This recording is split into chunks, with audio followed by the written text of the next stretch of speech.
Ok, bene, quindi possiamo cominciare, direi, mancano più 2 minuti. Allora, beh, la prima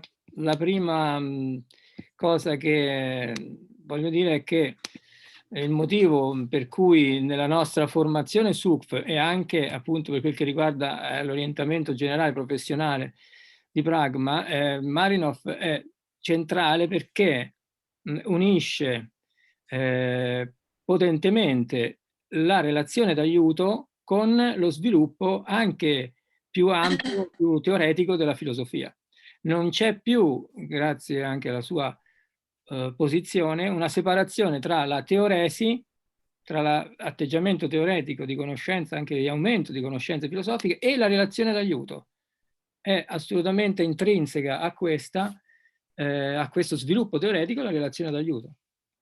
E attraverso questo, oltre in particolare, noi riusciamo a fare una filosofia della nostra situazione, del qui e ora, della sua profondità e non della fuga in altri luoghi, svalutando tutta la profondità, la dignità di quello che ci troviamo a vivere, compreso appunto quello che è la situazione attuale, che è una situazione limite da ogni punto di vista, proprio di riferimento al concetto degli Jaspers della situazione limite, e su questo poi sentiremo proprio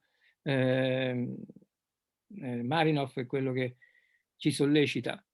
Bene, io ho assolutamente terminato e qualche parola per Luca e poi comincia subito Marinov. Sì, allora buongiorno a tutte e a tutti anche da parte mia. Grazie Lou per aver accettato il nostro invito, è sempre un onore ospitarti.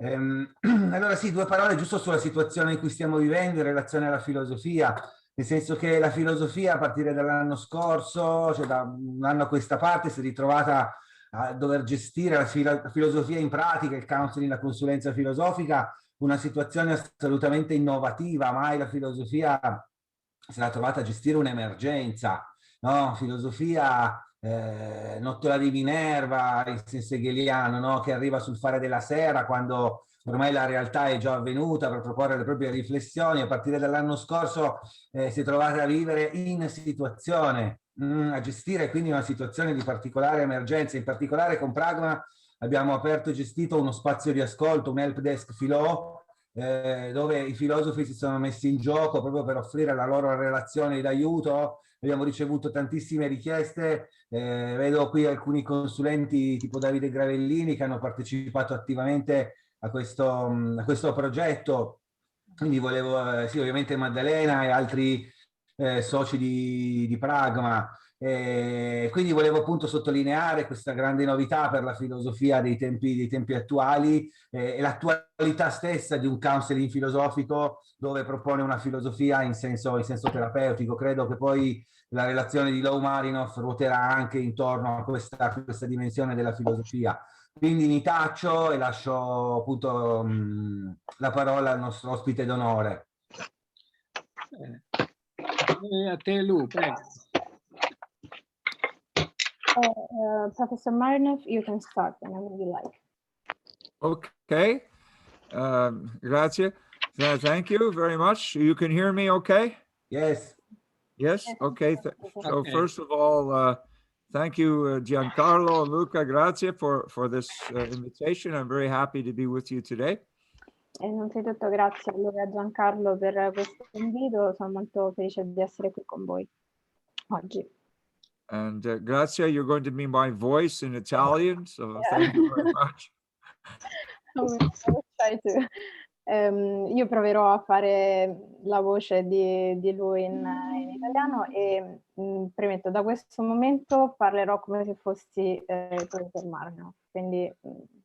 So I will ask you, please, all of you mute your microphones unless you're speaking. It's very important for the quality of the sound, okay? Okay. So please put your microphones on mute, except for Grazia and myself at the moment. Ok, quindi prego tutti di spegnere il microfono al momento in modo tale che la riunione possa insomma, svolgersi nel migliore dei modi.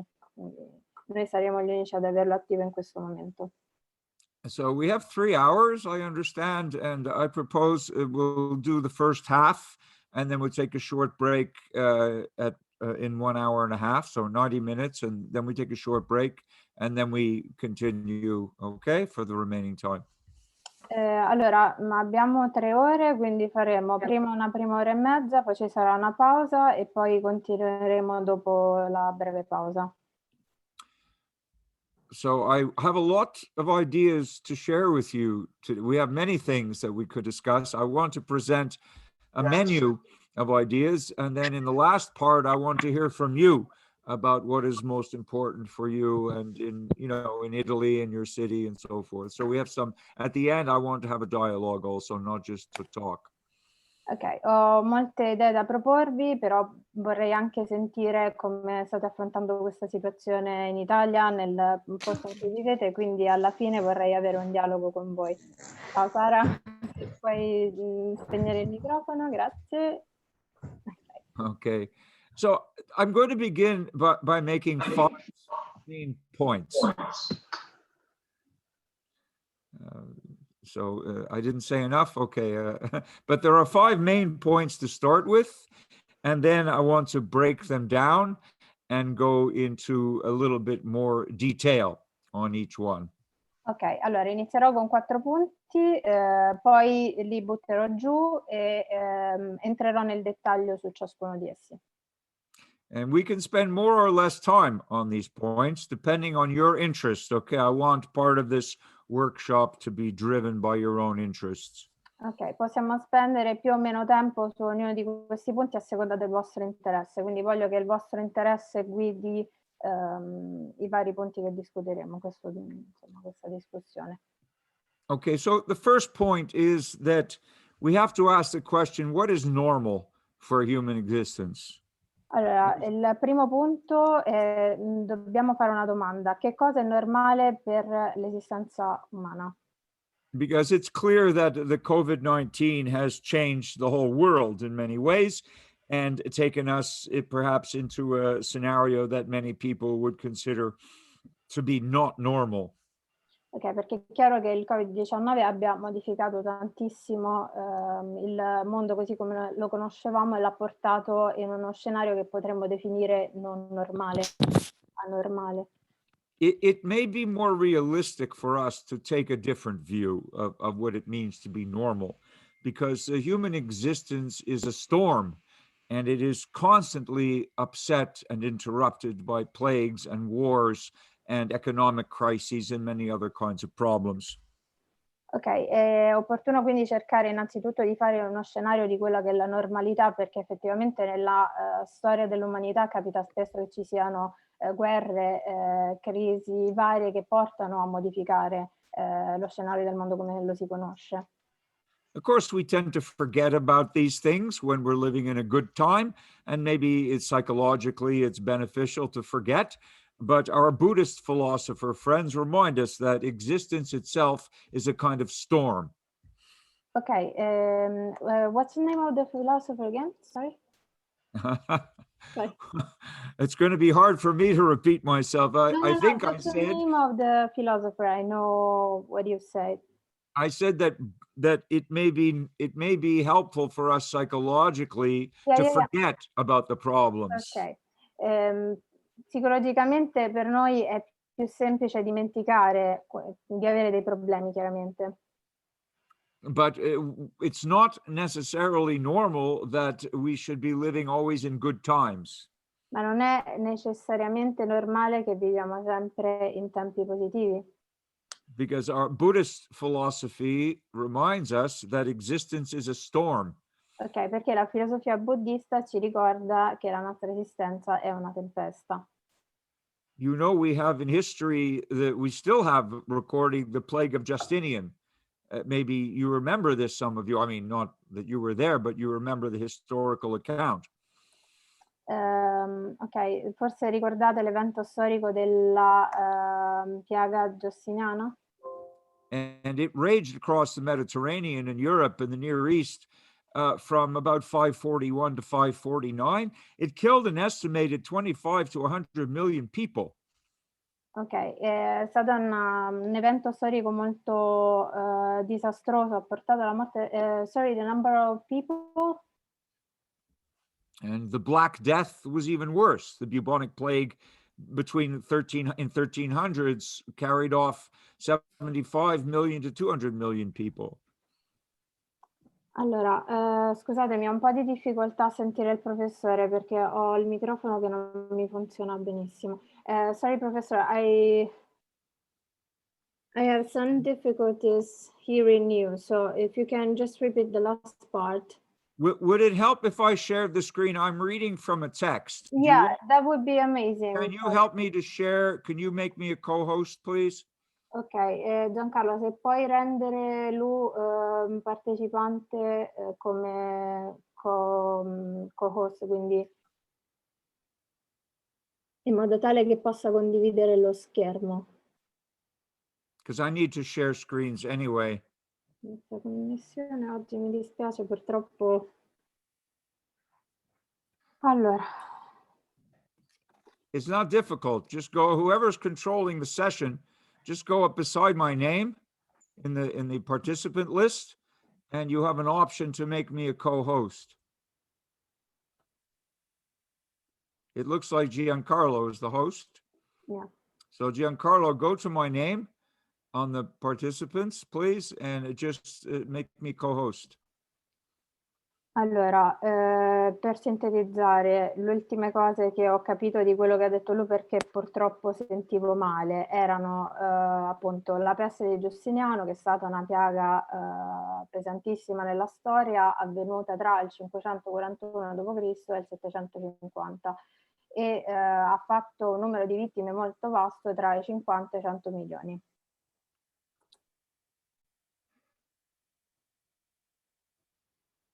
Okay, in the meantime, we continue. It takes 5 seconds. You just have to go to the more, where it says more beside my name, and say co-host. It's a very simple thing. Ok, Giancarlo, non so se è tutto chiaro. Dovresti aggiungere dove dice chi può contribuire insieme a te a partecipare alla riunione come ospitante, mettere dove c'è il più. Suggeriscono dalla chat tasto destro sul nome.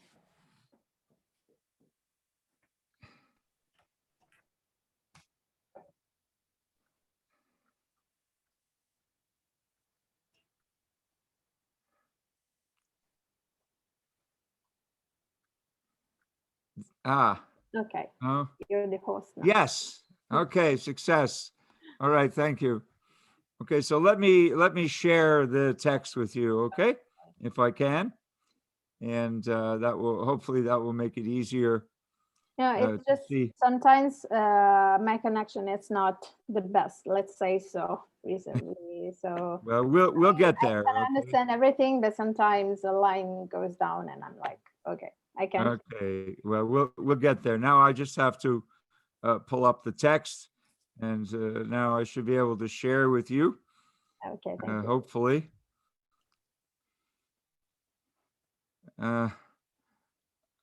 Show all windows.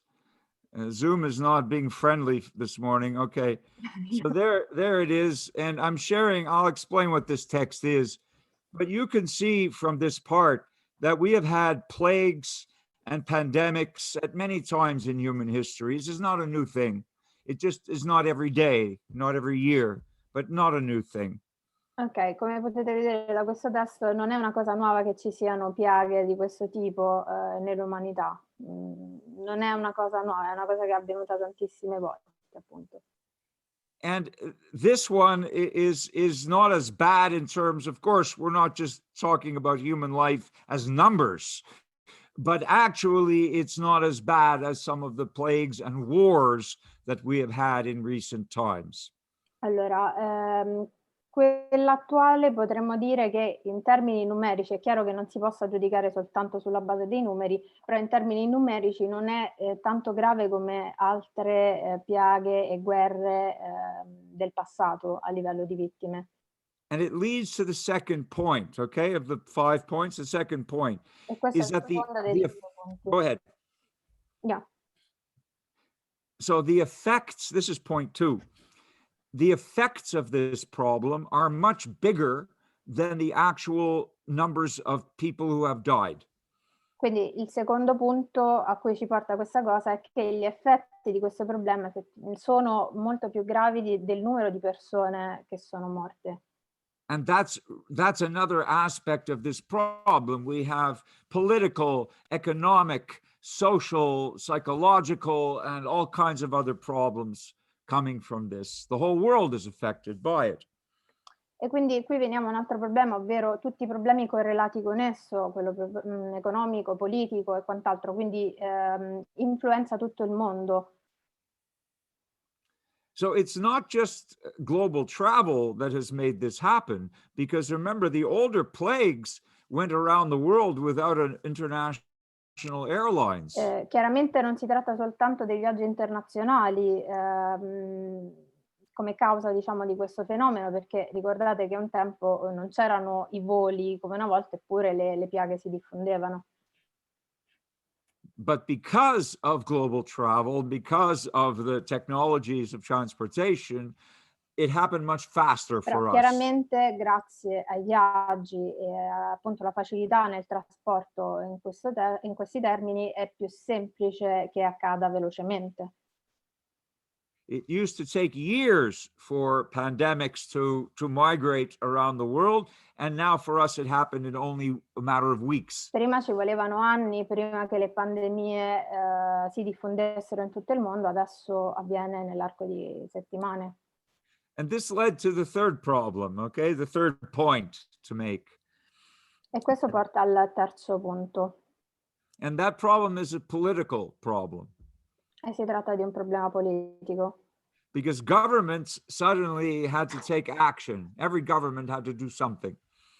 Perché i governi hanno dovuto improvvisamente prendere decisioni, tutti hanno dovuto decidere qualcosa, hanno dovuto agire in tal senso.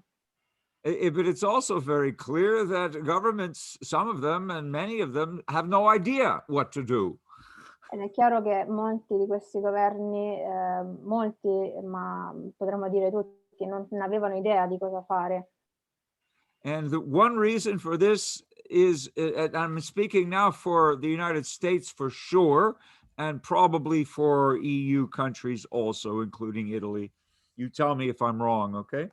Vi dico, il problema secondo me, vi parlo prettamente degli Stati Uniti, ma penso di parlare anche per i paesi europei. Voi mi direte se in Italia effettivamente avete riscontrato questa cosa. The problem is that it became politicized.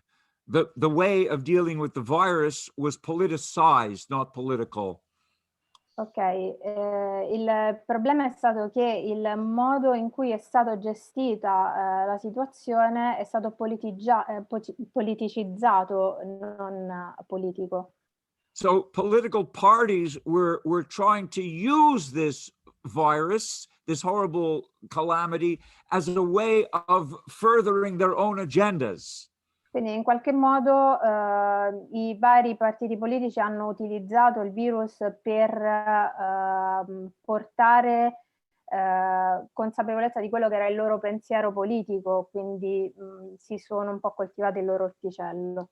So they all claim to be following the science, but the science is changing every week. Hanno affermato di seguire la scienza, ma poi la scienza cambia ogni settimana. So they kept changing the rules, changing the standards, changing, the way that they're imposing their regulations on us, supposedly according to the new science, as we learn about the problem. Quindi hanno continuato a cambiare regolamenti settimana in settimana, basandosi su dei cambiamenti che dicevano basarsi appunto sulle nuove regole scientifiche. But this has confused a lot of people. It's made a lot of people mistrustful of government, and also has caused, I think, a lot of other kinds of problems, questions of liberty, questions of obedience, questions of what are we entitled to do as individuals. Ok, però questo poi ha condotto a tutta una serie di altri problemi perché le persone si sono sentite sfiduciate nei confronti del governo e quindi ha portato a interrogativi in materia di libertà, di obblighi, cosa fare, cosa non fare, insomma, come comportarci noi come individui.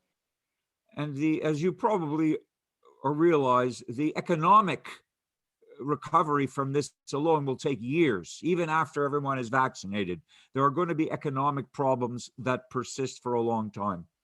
E probabilmente tutto questo porterà a dei problemi economici che persisteranno per un lungo periodo, per anni, forse addirittura dopo la nostra morte. In the United States, what we have seen is the emergence of an unprecedented phenomenon in our recent evolution. Ok, negli Stati Uniti quello che abbiamo visto è stato un fenomeno senza precedenti nella nostra storia. The tech oligarchs, so-called tech oligarchs, Facebook, Amazon, Netflix, Google, they have grown incredibly rich from this process. L'oligarchia tecnologica, quindi Facebook, Instagram, tutti i grandi social hanno avuto un grandissimo progresso durante questo periodo. Could someone please mute your mic? Qualcuno ha il microfono acceso se può spegnerlo. Sì, spengete il microfono, qualcuno ce l'ha acceso, sì. So they are literally they are now the richest people in the world, much more than before, and they have more power than ever before. Adesso sono le persone più ricche al mondo, molto più di prima e hanno molto più potere rispetto a prima. And at the same time, small businesses have been destroyed, and the middle class is being destroyed. Quindi le classi medie, le piccole aziende sono state distrutte. And individuals who try to open their businesses here in the United States are being destroyed by the state governments. E tutte le persone che hanno provato ad aprire delle piccole imprese negli Stati Uniti sono state distrutte dal governo. Giancarlo, scusa Lau. Giancarlo, ci sono delle persone in attesa di entrare, dovresti dargli l'autorizzazione. Grazie, scusate. Some people are holding to... I'm sorry? And Giancarlo needs to approve. That's what Luca was saying. Okay. So that's we have a huge political fallout from this. Sorry. Quindi We have a è stato huge un intervento politico molto importante in tutta questa situazione. But this in turn has affected individuals and families. Ma internamente questo cioè questa situazione, diciamo, ha influenzato gli individui e le famiglie. That's the fourth point. Ok, questo è il quarto punto.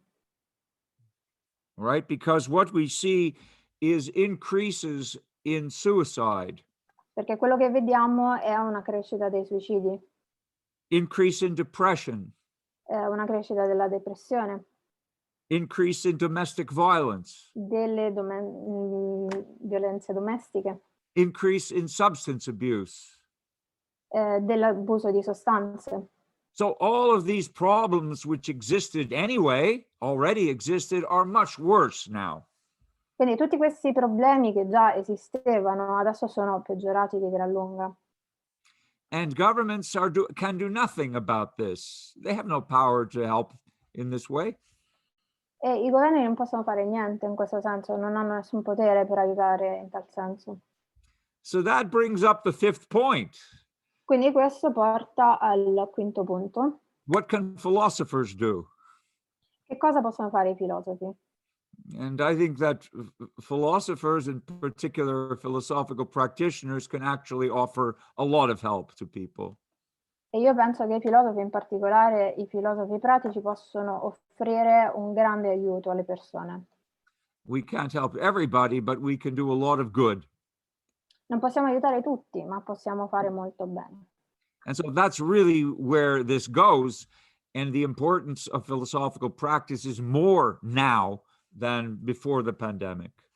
Quindi tutto questo va a un punto, ovvero che l'importanza della pratica filosofica è molto più alta adesso rispetto a quanto non lo fosse prima. So we're going next to look at some very specific ways in which philosophers can get involved. Quindi adesso possiamo andare a dei modi più specifici secondo i quali la filosofia può aiutare, la pratica filosofica può aiutare. But before we do that, I just want to make one more point about philosophy. Ma prima di farlo vorrei fare un attimo un altro punto sulla filosofia. So I've been speaking in the last year to many colleagues, many philosophers, many practitioners, and all of us agree, and you should not tell this to the public, but all of us agree that our lives as philosophers are actually in some ways not worse and in many cases better now. Ok, mi sono confrontato con molti filosofi, anche filosofi pratici, su quanto è successo nell'ultimo anno e non diciamolo alle altre persone, però detto tra noi, per noi la vita è in qualche modo migliorata. Because we are different actually from non-philosophers in one significant way at least, and that is for us to be isolated is not a punishment. Questo è perché forse noi siamo molto diversi dai non filosofi in una caratteristica particolare, ovvero il fatto che noi non ci sentiamo male nell'essere isolati. Actually, many of I'm speaking for myself and many of my colleagues, we have been more productive in the last year than ever before. Anzi, parlo per me, si potrebbe dire che a tratti siamo ancora più produttivi, siamo stati ancora più produttivi nell'ultimo anno rispetto a prima. Because we have more time to think, more time to read, and more time to write. Perché abbiamo più tempo per pensare, più tempo per leggere, più tempo per scrivere. So the activity of philosophy itself, in some respects, is actually stronger now than it was. Quindi l'attività della filosofia in sé è in qualche modo più forte adesso. So that already suggests one thing we can do to help others. Quindi questo suggerisce una cosa che possiamo fare per aiutare gli altri. So that explain to them that they can use this opportunity also to become more philosophical themselves. Ovvero che possiamo usare questa opportunità per diventare più filosofici noi stessi. Okay, so those are the 5 main points to set up, you know, the rest of the time we have. Ok, questo era soltanto insomma per fare un po' un'introduzione, adesso ne parleremo più nello specifico. So now I want to get more specific. Un'altra persona che deve entrare, c'è scritto nella chat. And non so se... and present something to you, actually from my colleague, Vonna Fury. I'm going to present something from my colleague. Vi presenterò qualcosa di un mio collega. To suggest specific ways in which there are avenues for philosophers to become active in helping each other and in general our societies. E quindi vi mostrerò diverse strade che possono seguire i filosofi per essere attivi in questi termini, nell'aiuto appunto delle persone. So you see this, right? Yeah, we see. Okay, so here are some suggestions from Vonna. Vonna is one of my colleagues in the APA. Ok, questi sono dei suggerimenti a parte di Vonna, che è un mio collega nella mia accademia APA. Oh, so first you can just translate, Grazia. I mean, the first thing we can do is contribute to public policy and understanding of ethical issues. Ok, la prima cosa che possiamo fare è contribuire alla policy politica e alla comprensione delle questioni etiche. So, for example, how do we distribute medical resources? Quindi, innanzitutto, per esempio, come possiamo distribuire le risorse mediche? Is it on the basis of utility or on the basis of equity? Lo facciamo sulla base dell'utilità o sulla base dell'equità? And this changes from place to place. There's no one universal policy. E questo cambia da paese a paese, non c'è una, diciamo, una modalità universale. Okay, then we could talk about injustice and how this can, in some cases, exacerbate injustices. Ok, e poi si parla di ingiustizia, quindi in che modo può essere gestita. Certainly in the United States, I don't know if it's true in Italy, but in the United States, there are some groups that are more vulnerable than others. Certamente negli Stati Uniti, non so in Italia, ma ci sono dei gruppi che sono più vulnerabili di altri. So there's an argument that we should focus more attention on those groups than on the general population. Quindi ci sono alcuni che portano come argomentazione il fatto di dover dare più attenzione a questi gruppi rispetto al resto della popolazione. And in particular, some groups, because of poverty or illiteracy, do not have equal access even to information about vaccines, information about safety, and all these other things. So there's an underserved portion of the population. Quindi ci sono delle porzioni di popolazione che per via della povertà o della mancanza di istruzione non hanno uguale accesso all'informazione. So what we're seeing in the US is a great resurgence of grassroots initiatives. There are small nonprofits and small groups forming to help some of these other constituencies. And it's not government, it's the people who are doing this. Ok, quello che stiamo vedendo negli Stati Uniti è che ci sono dei gruppi di persone non governativi ma privati che si stanno attivando e stanno creando appunto delle realtà che tendono all'aiuto per questi specifici gruppi che vengono in qualche modo penalizzati dalla situazione. Okay, then we have the issues of liberty and non-interference. Ok, poi abbiamo il tema della libertà e della non interferenza. Because most of us, and I know this is true of Italy, is that we have been living under kind of martial law. Ok, perché molti di noi, ma questo so che è vero anche in Italia, abbiamo l'impressione di vivere sotto leggi marziali. Our civil liberties have basically been suspended in many cases. Le nostre libertà civili sono praticamente state sospese in molti casi. So who has the authority to do this? Quindi chi ha l'autorità di fare una cosa del genere? And what is the justification? E qual è la giustificazione? So how do we as philosophers promote understanding? Quindi noi come filosofi come possiamo promuovere la comprensione? And where do we draw the line between respect for law and protest, where protest is needed? E quindi dove possiamo disegnare una linea tra il rispetto della legge e protesta dove è necessario protestare? And these are obviously philosophical questions. These are not legal questions. These are philosophical. Queste sono chiaramente domande filosofiche, non legali. Okay, so we also know, as I've mentioned, and this is just to repeat, that all the problems that exist in society are now made worse by the pandemic. Domestic abuse, alcohol and drug use, depression, anxiety, and anger, all these things are much worse now. Ok, come abbiamo già detto prima e lo ripetiamo, sappiamo che ci sono dei problemi che sono peggiorati nel corso della pandemia, appunto l'abuso domestico, l'uso di alcol e droghe, la depressione, l'ansia, la rabbia, eccetera.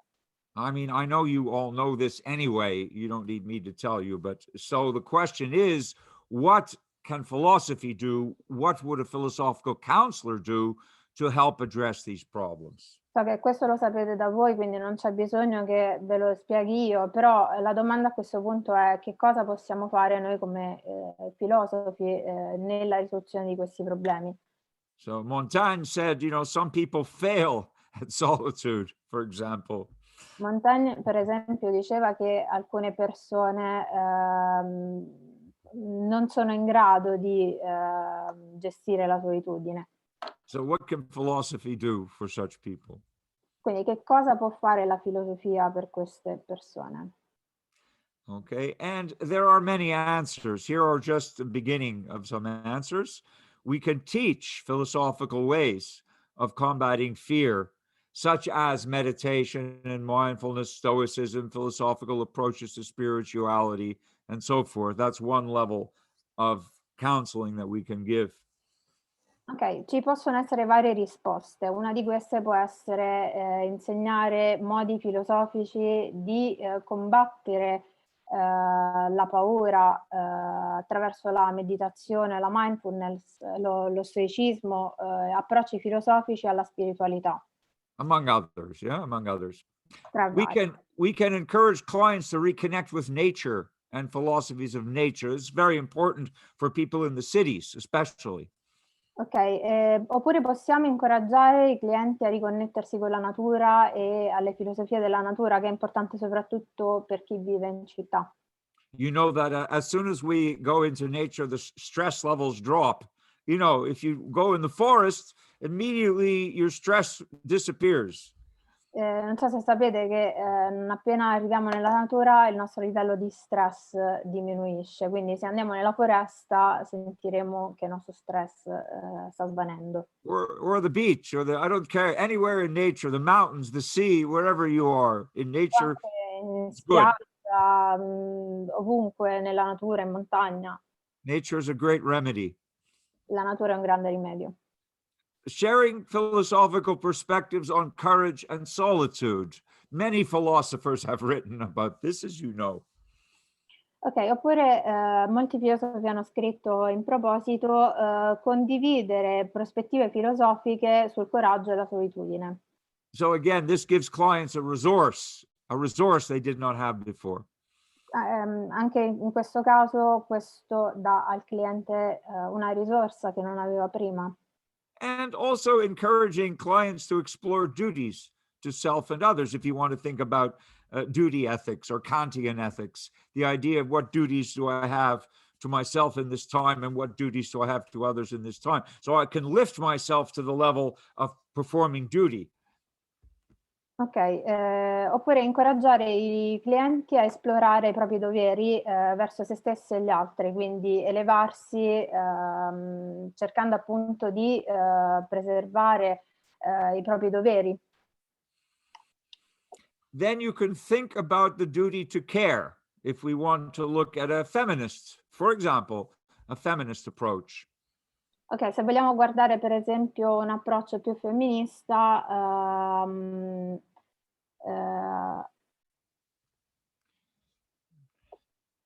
you can go on. Okay, so this is a quote from Nell Noddings. Okay, she says, when we see the other's reality as a possibility for us, we must act to eliminate the intolerable, to reduce the pain, to fill the need, to actualize the dream.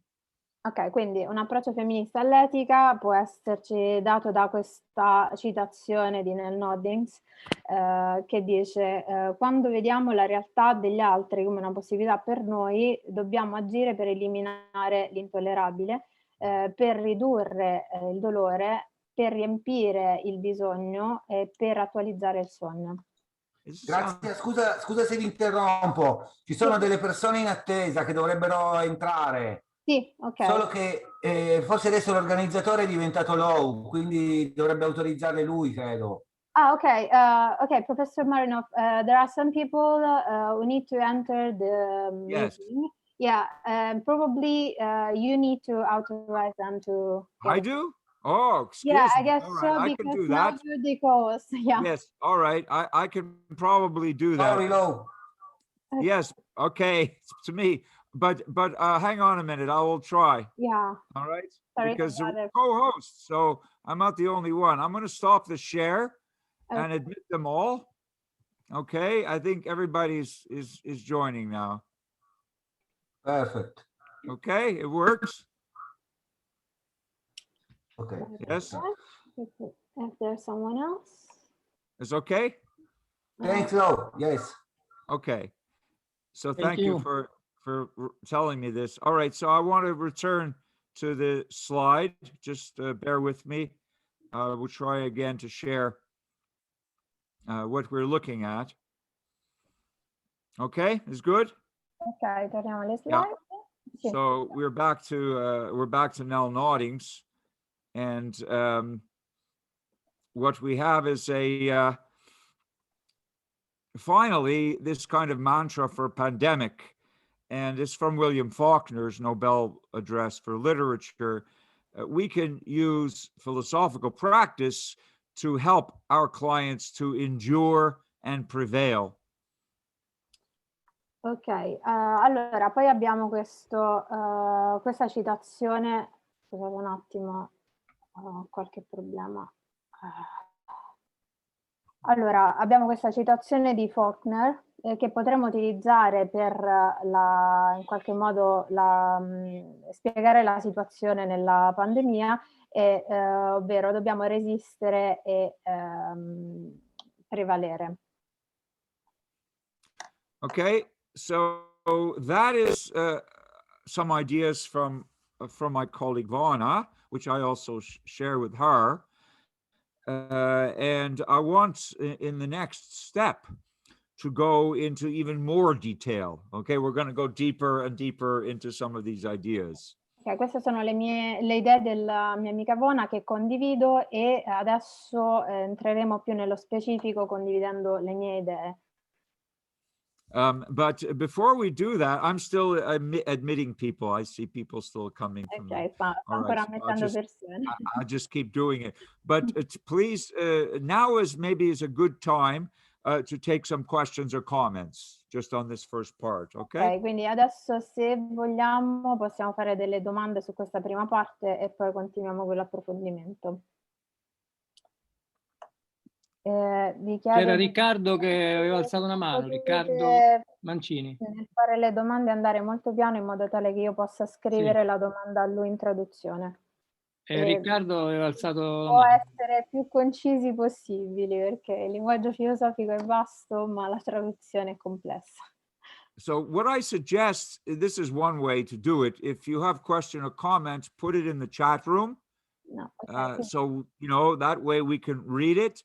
And Grazia, you can choose to translate for me, okay? Ok, sì, se si può scrivere la domanda e io traduco per lui. Io ho già scritto la domanda. Saluto tutti. Sara era quella là. Yeah, the first question I already see. It's not resist and prevail. Endure. And prevail. Okay. Però sì, yes. Il senso era quello. Grazie Elena. Posso? Sì. Posso? Sì. Se puoi scriverla, Riccardo, per favore, perché io ho scritto già la mia domanda. Ok. Ed è molto semplice, perché è una domanda sulla comprensione. Se ho capito bene, lui ha detto che il governo ha favorito il blocco della nascita di nuove imprese negli Stati Uniti. Ho capito bene? Sì, questo è quello che aveva detto. Ok, grazie. Devo chiedergli qualcosa di specifico su questa cosa, oppure era solo un dubbio in merito alla comprensione dell'argomento? Era una cosa specifica per un ragionamento più ampio. Non so se è il momento, magari dopo. Ok, mi sembra che tutta questa sia un processo di ristrutturazione economica, allora. Ok, però la mia domanda è quanto quello che lui ha affermato non corrisponde a un processo di ristrutturazione economica nel ciclo dell'economia capitalista. Ok, quindi se in qualche modo il fatto che il governo blocchi la nascita di piccole imprese non faccia parte di un disegno più ampio di ristrutturazione economica da parte del governo, questa è la domanda che mi stai facendo. Il governo ha favorito un processo di ristrutturazione economica, se ho capito bene le sue parole, chiedo conferma di questo. Ah, ok, quindi è una domanda che stiamo facendo a lui. Ok, so Professor, Riccardo wanted to know if when you say that in the US in this moment the government is somehow stopping every new attempt by little enterprises to create themselves from new, what's behind that? If you can explain. That's very easy to explain. Ricardo, is a great question. first of all. It's a great question. È una grande domanda, Riccardo. It's not all governments either. Okay, I'm talking about in the US, every state government has a different policy. Ok, non è neanche in tutti i governi, perché poi negli Stati Uniti ogni governo ha una politica differente. And we have 50 states, and every state has maybe a different policy. Noi abbiamo 50 stati e poi in ogni stato c'è la propria politica. So, for example, the state of Florida has been open the whole time. Per esempio, lo stato della Florida è stato aperto tutto il tempo. And they have no more pandemic than us. They have less. E la cosa assurda è che non hanno più pandemia di noi, anzi ne hanno meno. And you have people moving, thousands of people are moving from California and moving from New York to Florida. E quindi adesso ci sono centinaia di migliaia di persone che si stanno spostando dalla California o dallo stato di New York verso la Florida. Because the Florida economy is fine, but the economy of California and the economy of New York is destroyed. Perché l'economia dello stato di New York e della California sono distrutte, mentre quella della Florida sta bene.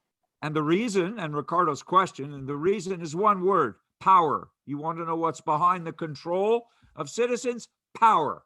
That's all. E la ragione di tutto questo è il potere. Quindi per rispondere alla domanda di Riccardo, se vuoi sapere cosa c'è dietro tutto questo, è potere. There are, in my view, two kinds of public servants. Ci sono due tipi di servizio pubblico, secondo me. The first kind actually wants to serve the people. Il primo è voler stare al servizio del popolo. And the second kind, they only want power, more power, more power. E il secondo è volere soltanto potere, sempre più potere. And unfortunately, the pandemic has given governments more power than they ever had. E sfortunatamente la pandemia ha dato ai governi molto più potere di quanto ne abbiano mai avuto. And they don't wish to relinquish it. They want to keep it. E non vogliono rilasciarlo, vogliono tenerselo. So that's a real problem. Quindi questo è un problema reale, Not just for us, but for many countries. non solo per noi, ma per molti paesi. Quindi una riduzione degli spazi democratici. So is it somehow a reduction of the democratical spaces? Yes, it's, if you want to reduce it, then in general, it's the democratic, not all of them, but the democratic states are the worst in this respect. New York, California, Michigan, Wisconsin, they're the ones who are actually bullying their citizens and persecuting their citizens for trying to earn a living. In questo senso diciamo che la situazione è peggiore negli stati democratici perché tendono a bullizzare, diciamo, i cittadini. And that's why the citizens are rebelling now. Look, they're trying to impeach Governor Cuomo in New York, and they're going to recall Governor Newsom in California, right? The people themselves are rebelling. Adesso proprio le persone stesse che vivono in questi posti si stanno ribellando. It's not a coincidence. Non è una coincidenza.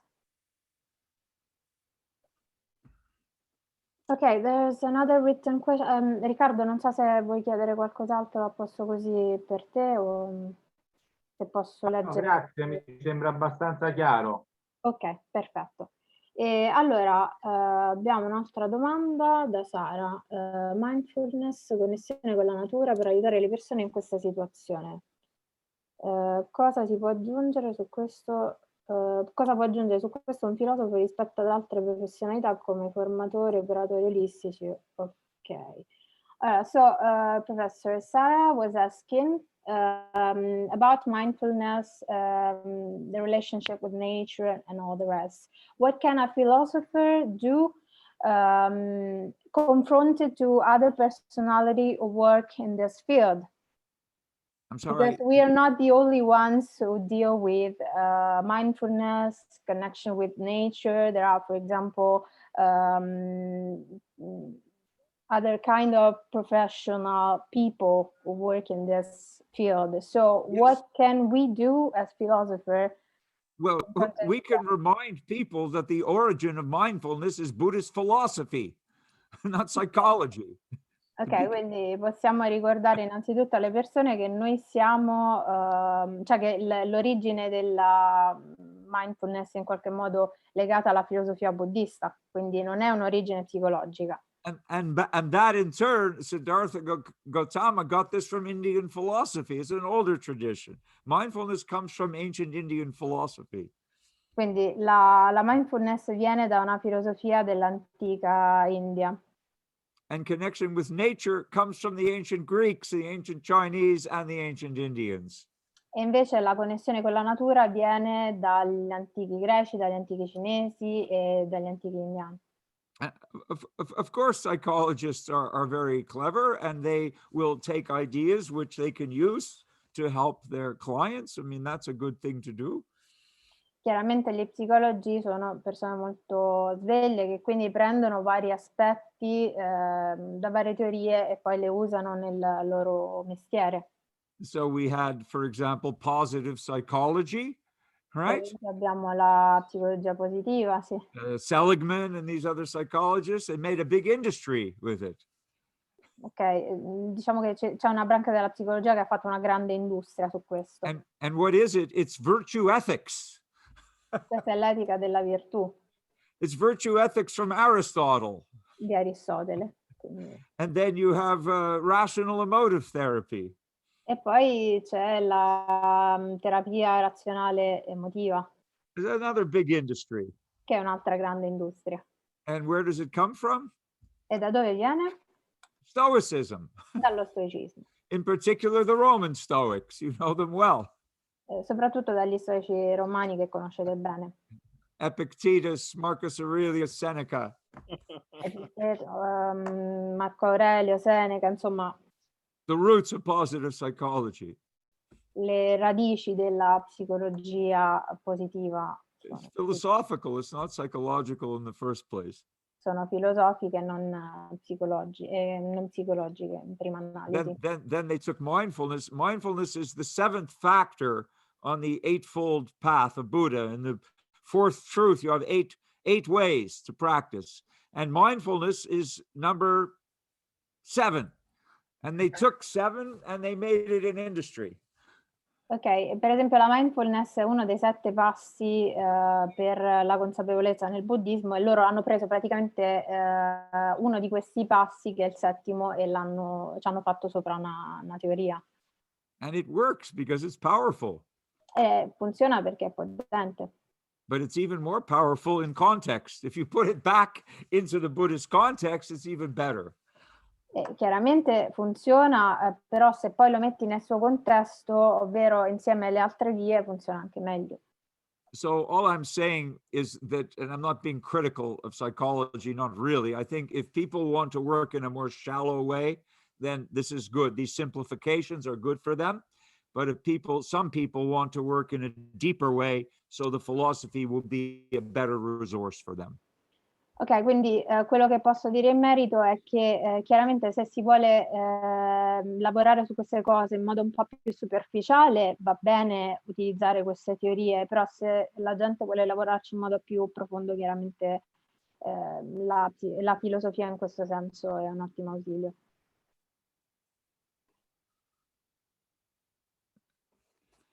And about the connection with nature, just one more word to Sarah and the others about connection with nature. Soltanto una parola in più a Sara e agli altri riguardo alla connessione con la natura. Emerson and Thoreau, I'm going to type in their names. You must know Emerson and Thoreau, the great New England idealists. Ok, Emerson e Thoreau, che sono questi idealisti del New England. They're the most beautiful philosophers about connecting with nature, about reconnecting with nature. Sono i filosofi più belli per quanto riguarda la connessione e la riconnessione con la natura. Okay. Another question? Ok, un'altra domanda. Allora, Francesca, per molti lo stimolo per migliorarsi può venire dalla solitudine e per molti rimanere da soli con se stessi è costruttivo, mentre invece per molti il bisogno di socialità è molto più forte della necessità di rimanere soli con se stessi. Ci sono livelli di tollerabilità soggettivi circa la solitudine. Quindi, se per chi ama la solitudine è facile accettare la situazione, per gli altri cosa rimane? La disobbedienza? Quanto può essere represso un bisogno per molti più indispensabile che per altri? Il bisogno di socialità fa parte di ogni essere umano, non può essere represso per troppo tempo. Bella. Allora, provo a renderla. Okay, I try to translate it literally because it's very long and complex but interesting. Ok, scusate un attimo, però non scrivete sulla chat perché mi è scesa adesso la domanda e non riesco più a leggerla. Ok, fatto. Allora, for many, allora, provo a scriverla che forse è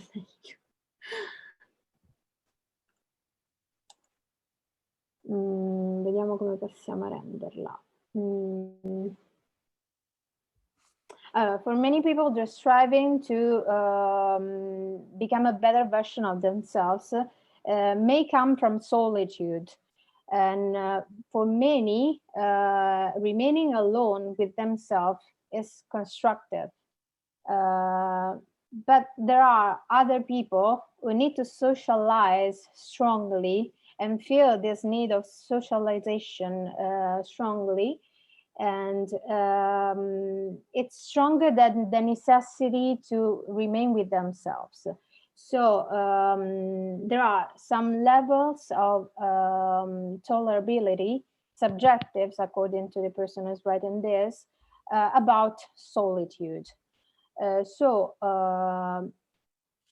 If for those who love solitude, it's easy to accept the situation, what is left for the others? Yes, Disobedience? yes, I understand the question because we have the same question here. So I think it's also a little bit driven by culture. Ok, questo dipende anche molto dalla cultura. Not for everybody, but in many people's cases. For example, we know Italy, for us, Italy is a very warm culture, very social culture, very familial culture. So people like to be together, want to be together. Is it fair to say? Yeah, it's true. I can agree. Allora, dice, effettivamente per noi italiani può essere più difficile perché siamo una cultura molto calda, molto accogliente. So it's important for families to be able to see each other. And the state cannot tell you may not see your relatives. It's not fair. Per le famiglie quindi diviene importante vedersi e lo Stato non può dire no, non lo potete fare. And the hardest thing in these kinds of cases is for children, I believe, because children need a lot more socialization. They need to be with their friends. They need to be in school. For adolescents, it's absolutely vital for them to connect with each other. E penso che questo aspetto sia particolarmente sentito soprattutto dai bambini, perché i bambini hanno bisogno di socializzare con i loro coetanei, hanno bisogno di andare a scuola, di vedere altre persone. And also, the other real problem in this case is people who have died alone, people who have lost elderly relatives, who have been isolated from them, have been prevented from saying goodbye to them even. And this is a terrible thing. Penso che un altro degli aspetti più gravi di questa situazione sono le persone che per il fatto di essere rimaste isolate sono morte da sole e quindi non hanno avuto la possibilità neanche di dire addio ai propri cari. So this, I believe, is a case where the government has been too harsh, where the government has put walls between people where they don't need to put walls. And this has made a lot of things worse. Questo penso sia l'aspetto in cui i governi sono stati più duri perché hanno messo dei muri laddove non sarebbero dovuti esserci dei muri e questo ha reso il tutto molto più complesso. So it's really, again, the Tibetans have a saying. Let me type in Tibetans. Ok. I'm talking about the Tibetan Buddhists. Ok, i buddisti tibetani dicono... They say there's two kinds of suffering, two dicono kinds of misery. ci sono due tipi di sofferenza. The misery of having and the misery of not having. La sofferenza dell'avere e la sofferenza del non avere. So some people are in trouble because they can't escape from their family. Everybody's in one room or in one house and they're too close all the time. Sono in difficoltà perché non possono fuggire dalla propria famiglia, sono tutti tra le stesse mura e si sentono in qualche modo di soffocare. You know, the parents can't work, the children can't go to school, everyone's together all the time. It's not good. Tutti insieme per tutto il tempo, i figli non possono andare a scuola, i genitori non possono andare al lavoro, sempre nella stessa. So that's the misery of having. Questo è un problema legato insomma alla sofferenza dell'avere. And the other one is where people are not allowed to see their family, where people are cut off. You can't travel, you can't visit them, or they can't visit you. So you're isolated from your family, and that's a terrible thing also. That's the misery e of invece not per quanto having. riguarda la sofferenza del non avere, abbiamo dall'altra parte le persone che sono lontane dalla famiglia, che non possono vedere la famiglia e gli amici, che sono isolati dal resto del mondo. But in that case, I think the second case is easier to work with because we have platforms. At least you can see people on Zoom or FaceTime or whatever. At least you can connect with people in a virtual space and you can interact with them. It's not as good as social connection, but it's virtual connection, and surely it's better than nothing. Però diciamo che nel secondo caso c'è perlomeno la possibilità di avere una connessione virtuale con le persone che non è esattamente come vederle faccia a faccia, però per esempio tramite Zoom, tramite altre piattaforme, comunque c'è una connessione virtuale che ti permette di avere un'interazione. I would much rather be in Rome with you. Today, I would much rather be like 2 years ago where we were all together. Definitely, that's the ideal. But at least we have this, okay? This is better than nothing, Chiaramente right? io oggi Much better preferirei than essere nothing. lì con voi a Roma, 2 anni fa eravamo lì tutti insieme, quello sarebbe l'ideale, però essere qui in modo virtuale è meglio di niente. Okay, is there another question? Non so se ci sono altri chiarimenti sulla domanda che ho appena letto, oppure posso andare avanti, quindi se Sara può intervenire. Vorrei chiedere una cosa. Sara, non mi ricordo se era forse... Riccardo. Ok, sì, Riccardo, dimmi. Beatrice also, I see a question from Beatrice. Ok, poi da Beatrice. Translate that one, please. Se non ci sono altre domande Ci sono in 2 relazione a domande quest'ultima scritte, risposta. Riccardo. Non lo so, se preferisci... Aspettiamo il secondo giro dopo, direi, se va bene per lui, va bene, perché lui invitava a riprendere questa questione esposta di recente. Io così ho capito. L'ultima domanda, ho detto, c'è qualcuno che vuole aggiungere qualcosa? No, lui quello l'ho chiesto io, lui ha chiesto se Chiedo scusa, allora ho capito male. 3 domande, quindi io vedo che ci sono 2 domande scritte. Ho capito male, chiedo scusa. Beatrice. Ne stanno arrivando tante. Ok, datemi un attimo perché le devo rintracciare sopra. Allora, Beatrice dice, ok, Beatrice says, regarding point 4, the influence of pandemic on families and individuals in terms of domestic violence, suicide, depression, use of drugs. The governments, if the governments can do anything, many philosophers and practitioners maybe dialogue with governments or with the journalists to make a kind of sensibilization about the problem. But the problem is that quite often the reflections and philosophic comprehensions about those phenomena are scandalous for normality. Well, I agree with Beatrice that governments cannot do anything really to help families. What are they doing in the US? They send them some money. You know, they send them a little bit of money and that's all. That's not much help, believe me. The real help they need is social help, psychological help, philosophical help. So I want to share with you in the next part of this seminar some things that have happened in other countries where philosophers have actually taken a more active role, as I think you are doing also. So it may be helpful to you to see what other philosophers are doing in different parts of the world in order to step in and try to help families and communities and individuals where governments really are powerless to help them. Ok, provo a sintetizzare un po' il tutto perché è molto lungo. Allora, sostanzialmente i governi non possono fare nulla per le famiglie se non mandare soldi. Questo è quello che stiamo vedendo che fanno nella maggior parte dei casi. Chiaramente lui poi nella seconda parte della riunione farà diciamo una panoramica un po' più specifica per quanto riguarda questi aspetti e quindi spiegherà come si stanno comportando alcuni governi in merito a questa questione.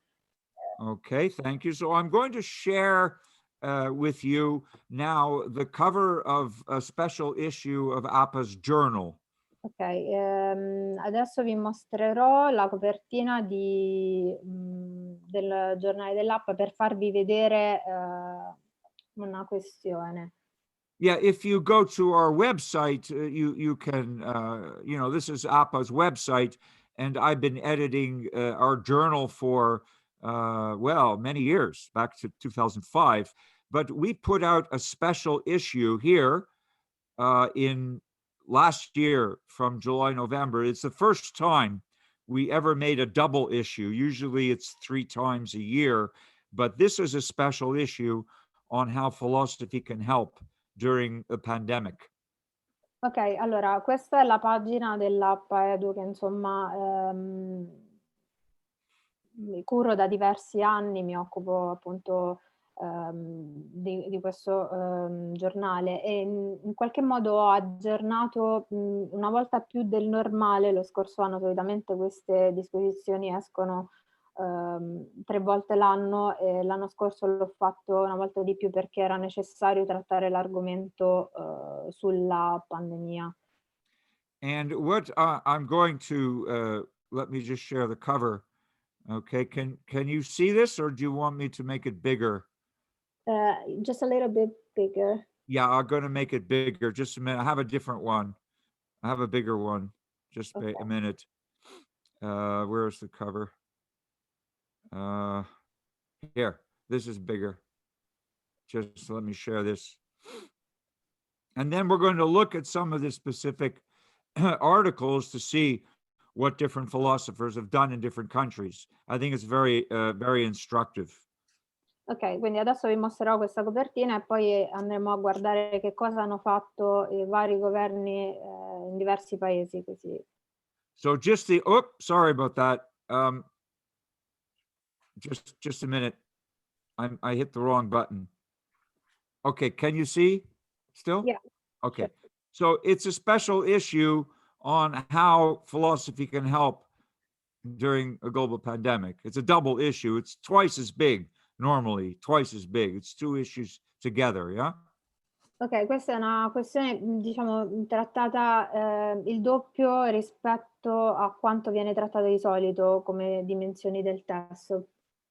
So here are just, you can see only from the titles, you'll be able to get a perspective on the different ways philosophers are helping. We have an op-ed from India. This is written by a professor of philosophy of the University of Delhi about the global lockdown. This is from a perspective of India.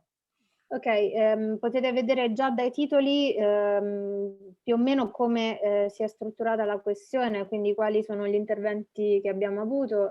Questo per esempio che ho evidenziato è stato un intervento di una professoressa, cioè di un professore indiano.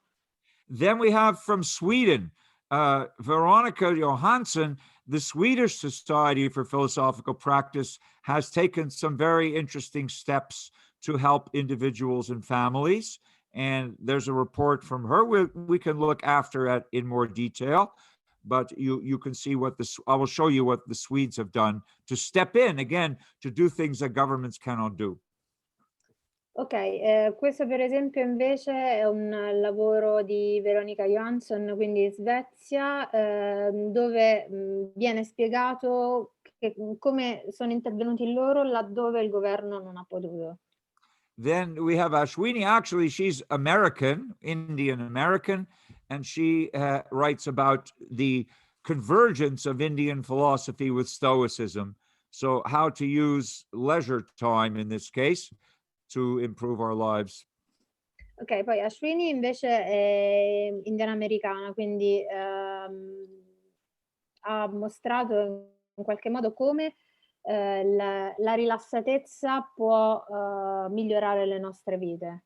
Okay, we've looked at Vana already this morning. We looked at the summary, and this is a whole article by Vana, which gives many more details about what I already presented to you. Questo è un articolo invece di Vona che abbiamo già visto più o meno stamattina quello che è il suo punto di vista, e in questo articolo diciamo che viene presentato in modo un po' più specifico. Then we have Rick Rapetti, an Italian American and a great colleague of ours in New York, who has written about the difference, the change in his practice, the different kinds of clients he's encountered, and how we basically have to digest this pandemic as philosophical counselors. Ok, poi c'è Rick Rapetti che è un nostro collega di New York, italo-americano, e lui ha mostrato invece gli effetti sulla consulenza filosofica, quindi in che modo ha cambiato il nostro lavoro la pandemia. And then we have one of your compatriots, Patrizia Salvatera, I think she's from Verona. I can't remember. But anyway, she has written, she has formed dialogue groups, and she is discussing really important issues about time, about life, about death. She is holding dialogues with people, I guess on Zoom, in order to have a philosophical discussion with them and to help them, again, to survive and to thrive in the pandemic. Poi abbiamo una compatriota italiana, Patrizia Salvaterra, probabilmente veneta, non è sicuro. Lei ha trattato del dialogo nella risoluzione dei problemi legati alla pandemia, soprattutto immagino tramite Zoom, quindi. So then we have Craig Miro, an American philosopher, who is discussing again the benefits of being outdoors, of spending more time outside. E poi c'è Craig Miro, che invece è un accademico statunitense, anche lui lui invece ha trattato dei benefici del passare il tempo fuori casa. You know that many of us, maybe some of you, are actually spending too much time on the internet. We get connected to the internet, we cannot disconnect. Maybe that's a problem for some of you. It is for me at times. Chiaramente, cioè, molti di voi, penso, per me anche è un problema, passano molto tempo su internet e fanno fatica a disconnettersi. Then we have Shanti Jones from New Mexico, and she is doing a great job with literature. So she is using important literary works as a tool for philosophical counseling during a pandemic. And she discusses some of the works that she uses with clients. Ok, poi c'è Shanti Jones che invece viene dal New Mexico e ha fatto un lavoro molto interessante sulla letteratura, quindi come può essere utilizzata la letteratura come strumento durante una pandemia per la gestione della consulenza filosofica. Peter Vernesi is a philosopher and a social worker, and he is explaining to us how to recognize signs of suicide. We're not trained to do this normally as philosophers, but he is helping us by telling us what are some of the signals which would indicate that a client really may be in trouble and intending to commit suicide. Allora, Peter Bernard è sia un filosofo pratico che un assistente sociale, quindi ha mostrato un punto di vista un po' diverso per quanto riguarda la questione del suicidio, su cui spesso magari non abbiamo il tipo di preparazione necessaria. E qui presenta quali possono essere dei segnali che si è in una situazione di pericolo di suicidio. And I will skip to Petros and his daughter, Margarita, and they have written about the existential character of a pandemic. E passo direttamente a Petros e a sua figlia Margherita e al tema del loro trattato, ovvero il carattere esistenziale della pandemia. They're from Greece. They live in Athens, and they have also many problems there, as you probably know. Loro sono greci, vivono ad Atene e stanno avendo diversi problemi, come immagino sappiate. So he's comparing, interestingly, the ethics of Plato and Gadamer to form a meaningful theory of life. Sorry, Plato and? Gadamer, Okay. the German. Ok, quindi sta confrontando la teoria di Platone con Gadamer per riuscire a, insomma, capire meglio la questione. And Alexander Schum is writing about the change of identity, the way the pandemic has caused people to lose their sense of self. Ok, Alexander Schum invece sta trattando i problemi identitari, quindi come gestire la perdita del sé. And Andre de Almeida is from Brazil. Invece Andrea de Almeida dal Brasile. And he has a model that he's using in business. This is not for families or individual clients, but for businesses to help executives during the pandemic. Lui sta sviluppando un modello che non è per le famiglie o per i clienti individuali, ma per le aziende. Quindi come aiutare l'esecutivo, come aiutare i capi, insomma, a gestire la pandemia nelle aziende. And obviously, he's talking about smaller businesses. Again, Facebook doesn't need our help, and Google doesn't need our help.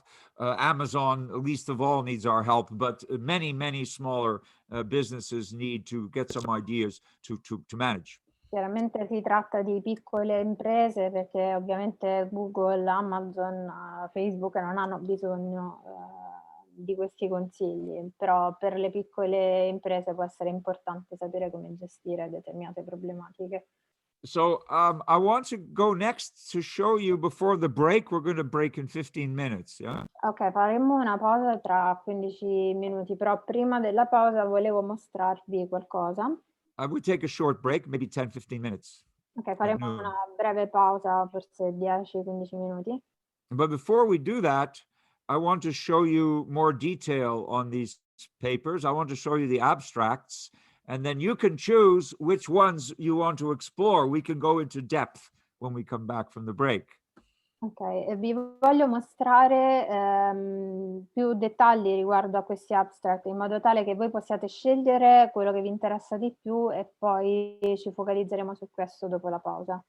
We could do this in a democratic way. When I show you the abstracts, maybe Grazia, we can ask people to put up their hands or vote if they want to see more detail, and then we can just see which is the most popular one. And we'll do more than one, but we can do the ones that the group is most interested in. Ok, allora lo possiamo fare in modo democratico, quindi vi mostro l'abstract, poi raccogliamo le preferenze alzando la mano e per ognuno degli abstract raccogliamo le preferenze, alla fine scegliamo quelli più popolari. But there's a question from Paola in English, so I can understand it.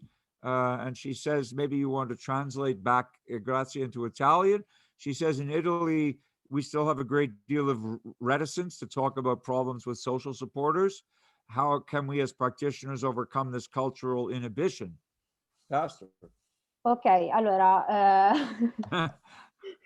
Ok, Paola chiede insomma che in Italia abbiamo diversi problemi di reticenza a parlare dei problemi con appunto persone che si occupano del sociale, e quindi come possiamo noi come pratici superare questa inibizione sociale in modo più veloce.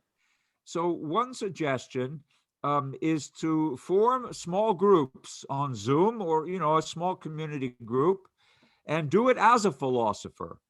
Allora, un suggerimento può essere quello di creare delle piccole comunità su Zoom, quindi fare dei piccoli gruppi e farlo come filosofi. So if people, in my experience in New York, it's not different. Many people don't want to talk to a psychotherapist or don't want to talk to a social worker, but they will talk to a philosopher. Nella mia esperienza a New York è la stessa cosa, nel senso che molte persone non vogliono parlare magari con appunto assistenti sociali o con psicologi, ma vogliono parlare con i filosofi. Because sometimes they think there's a kind of stigma or attached to a diagnosis. They don't want a diagnosis. They want to have a dialogue. Perché spesso pensano che a certe professioni si leghi uno stigma, una diagnosi, e loro non vogliono una diagnosi, vogliono un dialogo. Okay, so let me put up the abstracts now, and you can see, and so indicate which ones are most interesting for the group, and we'll come back and look at them in more detail. So I'm just going to share the abstracts with you now. The abstracts are the summaries of each of these articles. So let me do that. Just bear with me. Sì, allora adesso vi mostrerò gli abstract, così possiamo insomma decidere su quali focalizzarci in base alla nostra preferenza. I'm going to share this. Here we go. Share screen. And there they are. Okay, so we're looking now at the abstracts. This, we saw Vaughna's paper already. So there is in her paper, in the article itself, a very rich number of suggestions about how we can use philosophy to address these different problems that she has identified. And also, not just one kind of philosophy, that we can use Anglo-American, continental, Asian traditions. All the philosophical traditions have things to contribute. Ok, il primo abstract è di Ivona, abbiamo già visto qualcosa prima in merito, e quello che c'è da aggiungere qui è appunto sulla questione di come può la filosofia pratica rispondere alle esigenze legate alla pandemia da Covid-19, prendere in considerazione anche altre filosofie, quindi appunto quella asiatica, insomma. But actually, I want to show you what Veronica is doing in Sweden. I think this is good for all of you to see before we go back to the articles. This is an op-ed. This is like an editorial, but I think it's really important for you to see what the Swedish practitioners have done. Ok, questo prima di proseguire con l'abstract vi vorrei far vedere il lavoro di Veronica per farvi capire che cosa hanno fatto gli svedesi in questa situazione di pandemia. So here's what they did, and maybe some of you are already doing it, but I think it can help a lot of people in Italy. So first they created a page on their own website, a special page, which gives a list of events about Corona. So advice and basic tutorials on how to do philosophical practice online. That's for the practitioners. Links to articles, YouTube talks, and podcasts with a focus on COVID-19 and philosophy. So it's a very rich resource they put together. Allora, prima di tutto, questo penso possa essere utile intanto per capire come gestire la situazione noi stessi. Magari molti di voi già stanno facendo le stesse cose, però può essere forse uno spunto di riflessione interessante. Intanto gli svedesi hanno creato una pagina di eventi sul coronavirus, quindi eventi che possono riguardare aspetti da trattare come pratici oppure video YouTube sull'argomento, articoli, eccetera.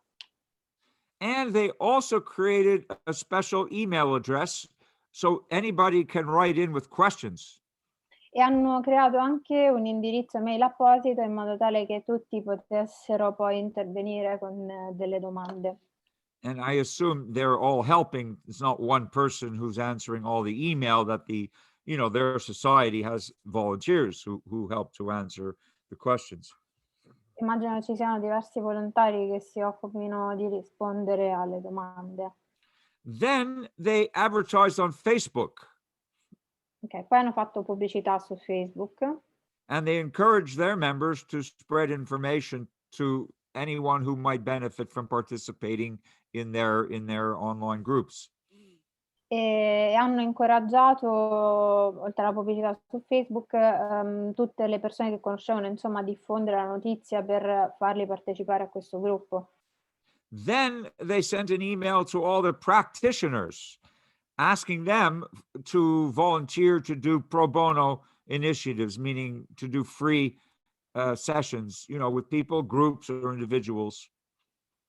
Allora, poi hanno inviato una mail a tutti i filosofi pratici per chiedere un aiuto volontario, quindi lavoro non retribuito, come consulenti laddove richiesto. So they did pro bono individual sessions, group sessions, cafe philo, online dialogues between philosophers on the ethical problems we discussed, and also group discussions among online participants.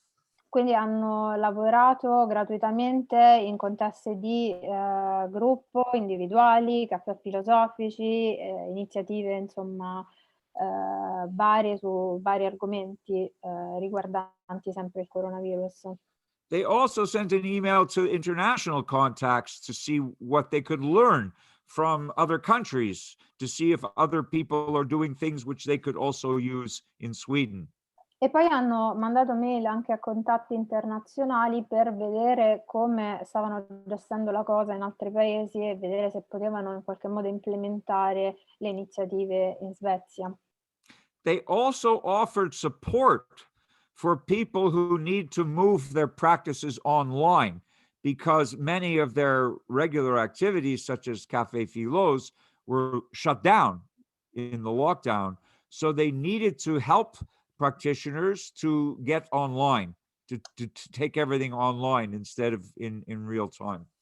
Okay. Un'altra iniziativa che hanno fatto è stata quella di trasportare molte di quelle riunioni, come potevano essere i caffè filosofici, online, quindi aiutare i pratici che si occupavano di questi aspetti a trasferirsi online. And they have also done other things. We don't have to go through each thing, but you can see that they have been very active, and there are other initiatives that they continue to undertake. I want to emphasize that the Swedish group is very small. In fact, there are not as many as you. Allora, hanno fatto anche altre attività, chiaramente. Vorrei enfatizzare che il gruppo svedese è molto piccolo, non sono tanti quanto siete voi. Of course, being smaller, it's easier for them to organize in some ways, but also I think they gave us a great model to show us that a small group of people can make a big difference in their country. Il fatto che siano pochi implica che da una parte sia più semplice organizzarsi, però dall'altra parte può essere un buon modello per capire che anche da piccoli gruppi si possono creare grandi cambiamenti. Okay, so let me go back now to the abstracts, and just to go over some of the other kinds of contributions that I was sharing. It's important to see what these abstracts are talking about. Let me return to that page. Just bear with me for a moment. Ok, torniamo agli abstract. And we have the abstracts again. Now that's public document. This document is public. It's on our website. If you go to the journal page and you click on the abstract for this issue, you will see this document. it's public. Ok, questi documenti sono tutti pubblici, quindi se andate sulla pagina di APPA nella sezione journal li trovate lì. So Rick Rapetti, as mentioned, has encountered all kinds of new problems, such as awareness of our mortality. I mean, you know, we're confronted with death because of the pandemic, a contingency, frailty, uncertainty of life, and these other problems which have come up more often in his practice, I'm sure also for you.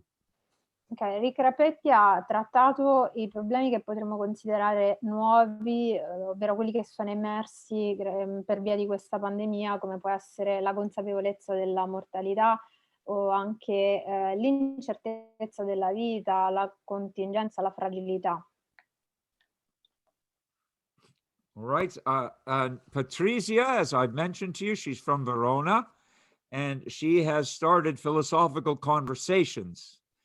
And she is talking about really important topics on a daily basis, but talking about them philosophically, such as how do we use our time? How do we use our life? Where do we get meaning? And so forth. And this has been very helpful to her clients. Here are the kinds of topics that she discusses with small groups.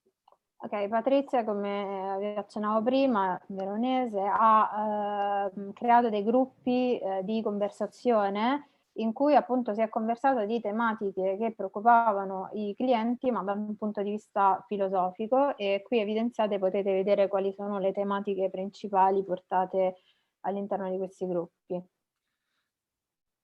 And as mentioned, we have to reconnect with nature. And this is a beautiful article by Craig, which is discussing how exposure to nature and walking itself is very good for reducing anxiety and also for talking to people while you walk. That's the Aristotelian tradition, right? That's peripatetic, walking and philosophizing. Ok, invece Craig ha trattato un punto di vista molto interessante sulla natura, quindi l'esposizione alla natura, ma soprattutto il camminare, soprattutto da un punto di vista aristotelico, appunto peripatetico, come appunto camminare possa essere buono, positivo in un momento di pandemia. Then we have, as mentioned, Shanti, who is discussing literature as a tool for philosophical counseling. There are many books of literature which can really help clients to understand how to find meaning in such a time. Ok, poi c'è Shanti che ha trattato la letteratura come strumento che può essere appunto utile alla consulenza per far capire alle persone come gestire determinate situazioni che stanno vivendo nel momento di pandemia. And in particular, she discusses 3 novels and a play. I'm sure many of you are familiar with these works in Italian. They've been translated, of course. So maybe you also have used these. Allora, in particolare ho utilizzato 3 romanzi e un'opera teatrale. E sono sicura che anche voi siete abbastanza familiari con queste opere, magari vi sarà capitato di utilizzarle. And she discusses, of course, in the article, she discusses more specifically how these particular themes are helpful to her clients. E nell'articolo in particolare descrive come questi temi possono essere utili ai clienti. This is a really important one, in my opinion, because it's dealing again with this question of suicide and how do we recognize suicidal behavior? We're not normally trained to do it. So it's very important that we become aware of the risks and the warning signs, and also how we can work safely with some clients who have suicide risk factors. Ok, questo penso sia molto importante perché riguarda il suicidio, appunto, è una tematica molto delicata, quindi può essere importante sapere quali sono le caratteristiche per comprendere e classificare i clienti sulla base del grado di rischio di suicidio e anche come poter appunto gestire i clienti sulla base di questo rischio. This is very, I think this is a very informative paper. And again, if you want to see the details after the break, we can look exactly at these factors if you find it helpful to do so. Penso che sia un articolo molto informativo e quindi se volete trattarlo dopo la pausa possiamo vederlo più nel dettaglio. Then we have this this Kantian idea that we need to escape narcissism also to help us through. We have a very narcissistic culture, and the pandemic has made many kinds of narcissism worse, actually, not better. So this is about more balance, a re-examination of our cultural values, spirituality, and also other ways to escape narcissism. Questo di Monroe invece si basa su un'idea kantiana di fuga dal narcisismo, perché in questo periodo di pandemia si è enfatizzato molto il discorso sul narcisismo. Viviamo in una società molto narcisistica. This is a tour of different philosophers. This is a pastoral counselor. Todd is a very interesting guy, and he's using Thales, Epictetus, Marcus Aurelius, Kierkegaard, William James, John Dewey, Eric Fromm, and I guess even me. He's showing how some of the ideas of these philosophers are very good and helpful to his clients, who are obviously in despair and are losing meaning from life, and some of them are bored. Ok, questa è una pastorale, è stata, diciamo, è tratta di alcuni filosofi in particolare che spiega, per esempio, appunto, Talete, Epitteto, Marco Aurelio, Kierkegaard, William James, Dewey, Eric Fromm, anche me, cioè Marino, non io, appunto spiega come la filosofia è buona e è una medicina buona e necessaria in questo particolare momento. Then we have, as mentioned, the existential character of a pandemic. It's very interesting because it's really a kind of an amalgamation of Plato and Gadamer.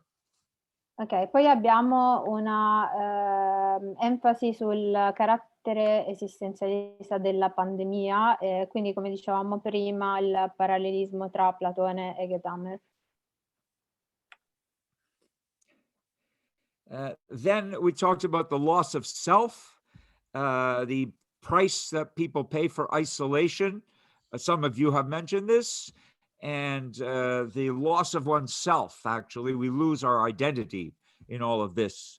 So we can rediscover, according to Alexander, we can rediscover our identity in works by these different philosophers, Aurelius, Kant, Heidegger, Baudrillard, and the Dalai Lama, even. Ok, poi c'è il tema dell'isolamento del sé, quindi come il fatto di essersi isolati ci ha fatto perdere il sé e Alexander Schumann in particolare si focalizza su alcuni filosofi che ci possono aiutare a ritrovare noi stessi, quindi Marco Aurelio, Kant, Heidegger, Baudrillard e il Dalai Lama, persino il Dalai Lama. So the idea is to reconstruct an authentic sense of self. Quindi soprattutto l'aspetto di ricostruire un senso del sé autentico. And you know that it is not done by social media. I'm sure that some of you are aware of the problems that are being caused by social media, even outside of the pandemic, right? There's a compulsive use of social media going on.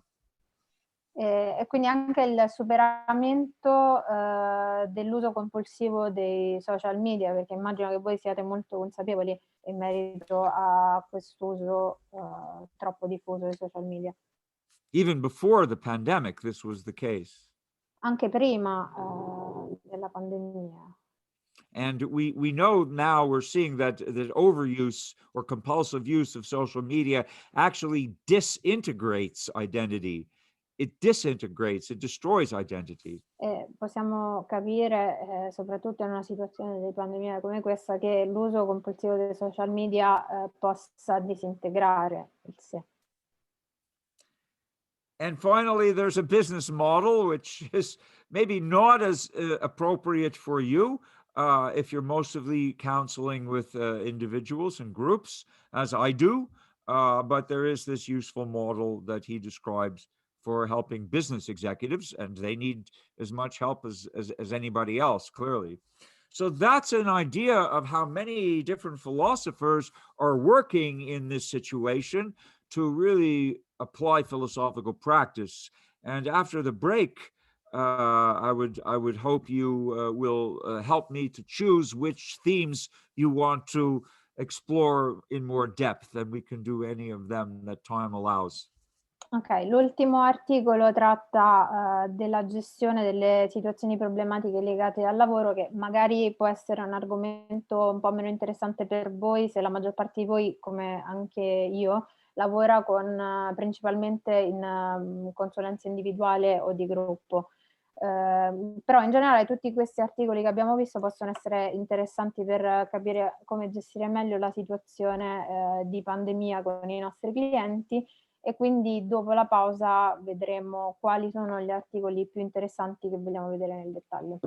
And finally, before the break, I just want to respond to one question by Sarah, which is in English. So, grazie, I'll ask you to translate the question in Italian. Okay. She asks about dancing. Ok, prima della pausa vorrei rispondere al volo a questa domanda di Sara in inglese, quindi la traduco io in italiano. Ed è... You see the question? La danza. You already translated it? Yeah. Or you're too, I need to translate the question. Ok, so riguardo la filosofia peripatetica, mi piacerebbe offrire delle pratiche con la danza, è solo un'idea al momento, e vuole sapere, insomma, Marinov se ha nella sua personale storia professionale dei casi simili che possa raccontare. Yeah. So I don't want to disappoint you, but dancing is more difficult than singing. Non voglio deluderti, ma ballare è molto più difficile che disegnare. Sì, vabbè, ciao. And also more difficult than playing a musical instrument. È anche molto più complesso che suonare uno strumento musicale. Because for dancing you need more space, and you also usually need a partner. Perché per ballare di solito hai bisogno di più spazio e anche di un partner quasi sempre. So you can't do ballet because you can't socially distance. Perché non puoi fare il balletto, appunto, se c'è distanziamento sociale. But you can do opera with the voices. Ma puoi fare l'opera con le voci. And many musicians online now, YouTube is full of beautiful videos of people playing in an orchestra, each in their home. E insomma, internet, YouTube è pieno di video di appunto orchestre o musicisti che si esibiscono. Yeah, small orchestras, not a full orchestra, small orchestras or chamber music, or small choral groups are able to play together remotely on a platform. Piccole orchestre, piccoli gruppi corali si possono riunire da remoto su queste piattaforme. And it's beautiful. They're sharing their music with people. It's a beautiful experience. Ed è bellissimo, insomma, che possano fare questa, è una bellissima esperienza, insomma, è bellissimo che possano appunto riunirsi online. And we saw a video from Italy. I don't know which city. We saw a video in your country where people were just coming on the balcony and everybody was singing.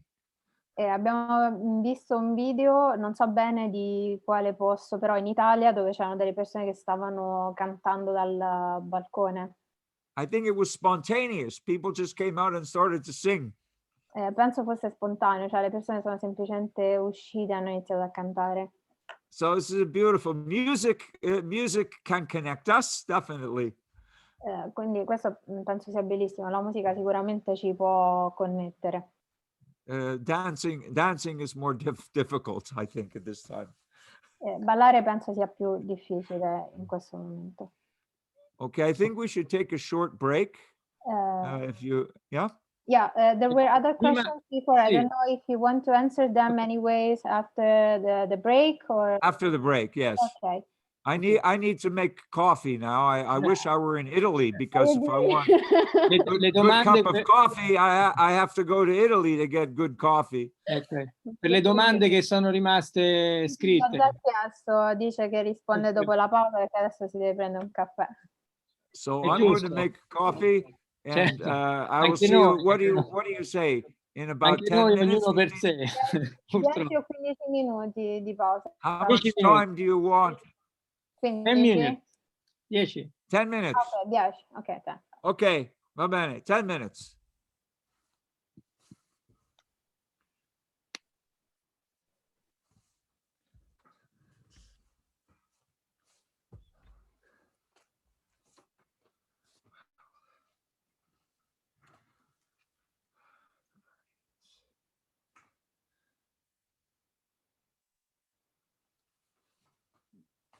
It's 12:12.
Okay, is Grazia back?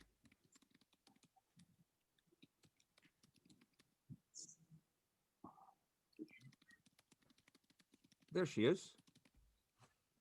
Eccomi. Are you okay, Grazia? Yeah, I'm fine. No coffee because it's 5 p.m. So if I drink Oh, it's coffee, too late for you? Okay. yeah, I won't sleep for days. Okay, it's because you're drinking espresso probably, or ristretto Yeah. or something worse, ristretto. Okay, so very good. Thank you for coming back. I need your voice. It's very important today, and you're doing a Thank great you. job. So thank you so much for translating. It's a real Thank you. pleasure to work with you. Me as well. I think we can now we can take some of the questions that came up before the break. We have a few questions here Sì. after the dancing question, right? Ok, So c'erano there's altre domande. There were also before that of the dancing. Other Okay. questions. One by Monica. I see one by Monica after the dancing. Is there another one before? Yeah, there was a long question in Italian, and then she brought this other one in English, I guess, to sum up. Okay, go ahead. Monica, non so se me lo puoi confermare, questa domanda in inglese che hai fatto successivamente è una sintesi di quanto avevi chiesto prima in italiano, giusto? Perché ho visto solo che avevi fatto una domanda, ma non ho avuto modo di leggerla.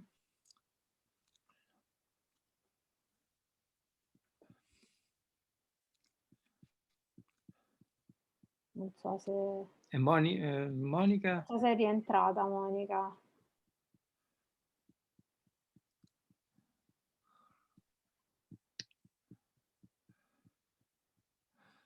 I only see one question in Italian after Sarah's question. Ok. Posta altrimenti la domanda di prima. Come attaccare la Repubblica di Platone nell'epoca della pandemia capitalistica? Sì. Okay. What does it mean? Okay, how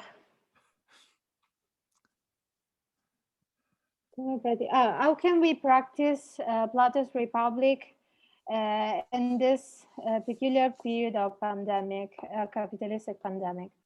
Okay. Well, I think, first of all, Monica, the pandemic is touching everybody, whether you live in a capitalist society or a socialist society or a communist society, you know, or a dictatorship. I think the pandemic is not capitalistic. I don't see it that way. Maybe you have a different view. But I think it's a biological problem to begin with, and it doesn't care about your politics. Okay. But okay, you want to say that? Yeah, sorry, otherwise it's too long. Okay. Prima di tutto vorrei esprimere il mio punto di vista in merito, ovvero secondo me non esiste una pandemia capitalistica, perché penso che la pandemia sia innanzitutto un problema biologico e sta toccando tutti i tipi di governo, quindi dalla dittatura al capitalismo al comunismo, non fa differenza in tal senso. Posso? Okay. Can I say something? Okay. I wrote a question before and I tried just to translate shortly with these big questions, paradoxal questions. And you say, of course, pandemic is a fact, no, it's a biological fact, but the policy and the effects are totally politics and touches individual life. Totally, totally. Okay, do you So, want to translate that, Grazia, back into Italian, and then I'll respond to Monica. Ok, Monica, magari mi dai una mano così. Sì, poi lo ridico. Vai, facciamo Sì, prima. facciamo prima. Facciamo prima. Ti riposi un attimo. No, dicevo, sicuramente la pandemia è un fatto biologico, no? Ma gli effetti e la politica, anzi le politiche e gli effetti sono totalmente umani, e quindi il non avere accesso alle cure, non avere il vaccino è quale, delinea un ordine di potere che tocca individualmente e gravemente le vite. Absolutely. I mean, to begin with, I said this in the beginning, that one of the 5 problems that I indicated at the beginning of this session, the third problem was the political one, Monica. The whole thing has been hijacked politically. So it's not only a biological or medical problem. It has been taken over and politicized. Ok, diciamo che la questione politica è stata trattata soprattutto nella parte iniziale del mio discorso, come dicevo, tra i 5 punti che ho trattato, il terzo era appunto riguardante la politica, quindi in qualche modo la politica ha un po' sequestrato tutta questa situazione, cioè nel senso ha sequestrato tutta l'attenzione, tutto il potere per gestire la situazione, ma in qualche modo per detenere il potere. And to begin with, we still don't know where it came from. Iniziamo col dire che ancora non sappiamo da dove è arrivata. Because we're not being told the truth. Perché non ci è stata detta la verità. I'm certain that some people in the world know exactly where it came from. Sono sicuro che ci siano delle persone nel mondo che sappiano esattamente da dove sia arrivata la pandemia. But they're telling us what it is politically convenient for them to tell us.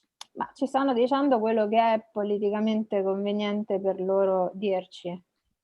And it will take many years for the truth, I believe many years for the truth to emerge, if in fact the truth ever emerges.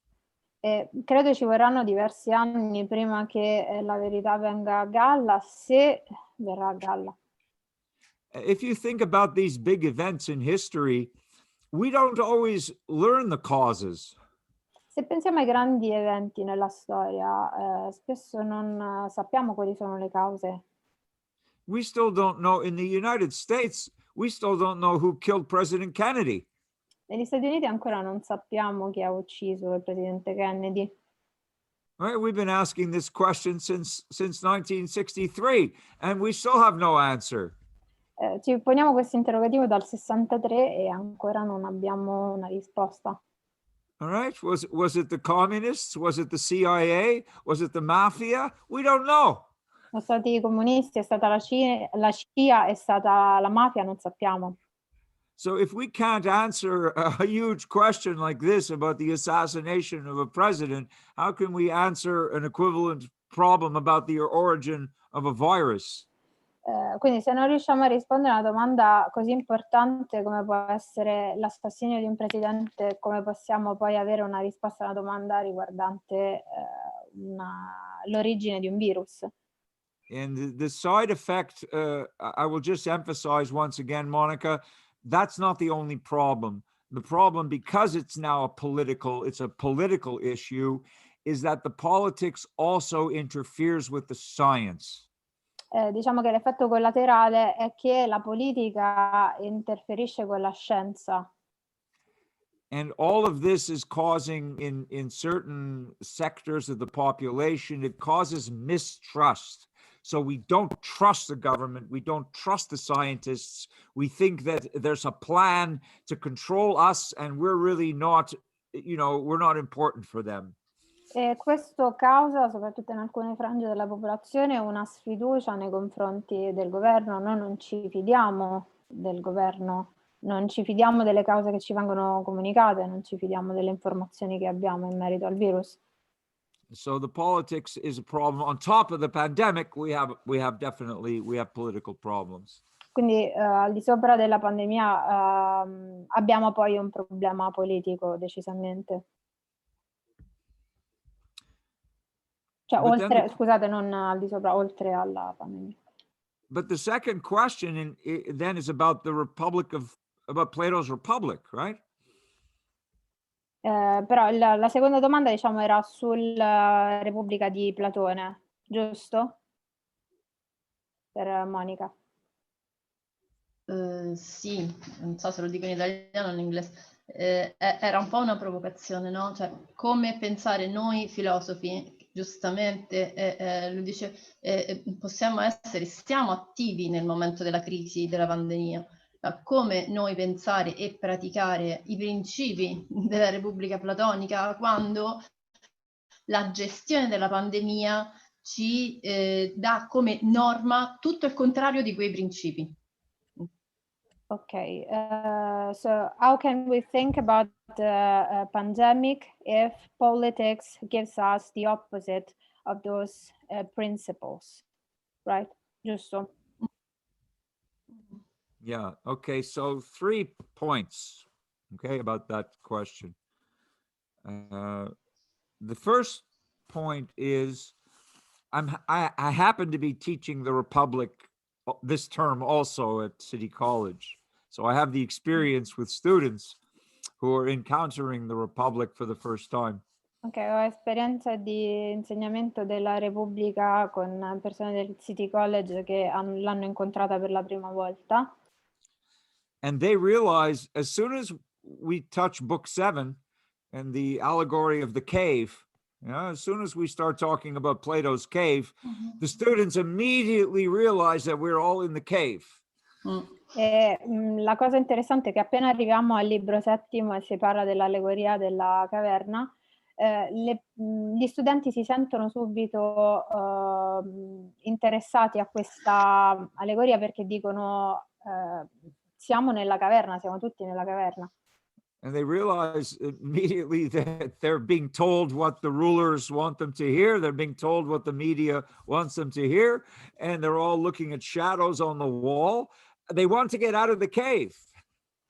E quindi iniziano a capire immediatamente che loro sanno quello che i media o altre persone gli hanno detto, quindi tutto quello che loro conoscono sono le ombre sul muro.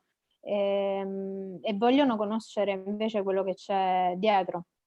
So it's a positive thing for them to learn about book 7 because it makes them question.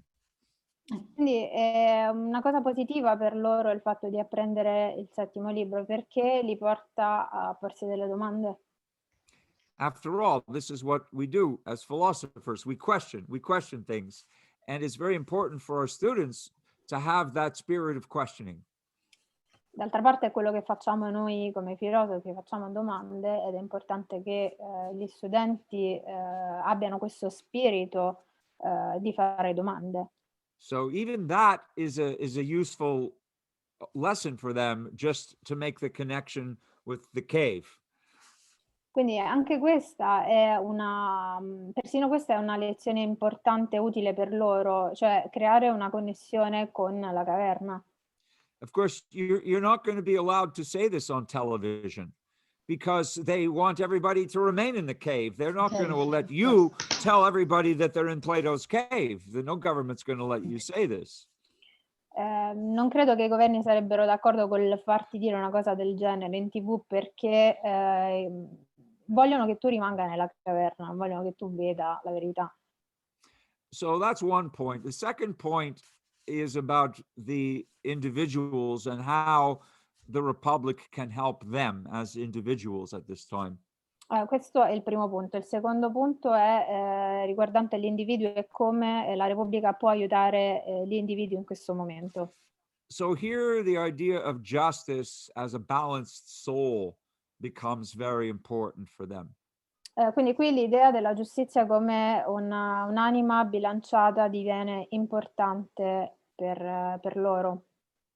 So as they realize, as they learn Plato's model of the 3 parts of the soul, and they begin to realize that on his perspective, unhappiness is caused by an imbalance in the soul, then they can take steps to try to balance their souls. Quindi prima si fa uno studio generale su quelle che sono, quelli che sono i tre aspetti dell'anima trattati da Platone e vedere quando manca un bilanciamento, diciamo, tra due di questi aspetti e da lì quindi agire. Yes, so the instinctive and the emotional and the rational components need to come into balance in order to feel happy, and this is, the basis of that part of the teaching. Quindi è importante che tutte le componenti razionale, irrazionale e quant'altro siano in perfetto bilanciamento tra di loro. So they can try to find ways, and this is good for our clients too, if they can find ways to navigate the pandemic, to balance those parts which are not in balance, then they will feel much happier every day. Quindi se troviamo un modo per bilanciare quelle parti che non sono bilanciate, questo anche durante la pandemia ci può permettere di vivere in modo più felice ogni giorno. And the third big lesson from the Republic for our students and certainly for the general populace has to do with Plato's guardians, the rulers in Plato's Republic. Il terzo insegnamento importante dalla Repubblica di Platone ha a che fare con i governatori. As my students are shocked usually when they discover that in Plato's utopia, the rulers are not allowed to use their power to enrich themselves. I miei studenti sono solitamente scioccati quando scoprono che nell'utopia di Platone non è possibile per i governatori, insomma, tenere per sé il potere. And when our students look at our rulers and they say they're only using power to enrich themselves. Quindi loro fanno un confronto con i nostri governatori e dicono vabbè, ma tutti usano il potere per arricchirsi, invece con Platone non è possibile. So it makes them wish that we had some way of educating our rulers to serve the people and not to profit from being elected. Quindi questo li porta a desiderare di educare i nostri governatori a essere servi del popolo e non a sfruttare il potere per arricchirsi. So it has a powerful lesson for them also about the duty of leadership. And this, I think, is applicable to every area of life. It's not just politics. It's the idea wherever you are working in life, you're part of a community, part of a family, part of an organization. And so we all have a duty to serve and not just to take things, but also to give. I think it's a very beautiful lesson from Plato. Penso quindi che questa sia una bellissima lezione da parte di Platone, non soltanto per quanto riguarda i governi mondiali, ma anche delle piccole realtà in cui possiamo intervenire noi, quindi il fatto di aiutare, di essere in comunità con gli altri per essere utili agli altri, per servirli e non soltanto per acquisire potere. Of course, the Republic is much deeper. The Republic is much more nuanced, but I'm only trying to give you a brief answer to the main things that we can use for our students and for our clients. Chiaramente nella Repubblica questi argomenti sono affrontati in modo molto più ampio e approfondito, però mi sto dando semplicemente delle le informazioni generali che possono essere utilizzate con i nostri studenti e con i nostri clienti. But it's an important question, Monica, especially in this time. Ma è una domanda molto importante, Monica, soprattutto in questo periodo.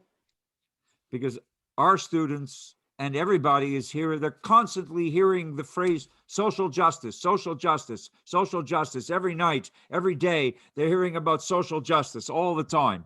Perché sentiamo parlare per tutto il tempo costantemente di giustizia sociale. But if you ask them what is justice, they don't know. Ma se chiedi a queste persone che cosa è la giustizia, non lo sanno. What does it mean beyond the slogan? Che cosa significa al di là dello slogan? And they have no idea. E non hanno idea. And then they realize Plato wrote a very big book only on this question, what is justice? E poi realizzano che Platone ha scritto un grande libro soltanto su questa domanda, che cos'è la giustizia. So it gives them some respect for philosophy because everything is always more complicated than it appears. E quindi dà loro molto più rispetto nei confronti della filosofia, perché fa capire la filosofia che tutto è molto più grande di quanto appaia.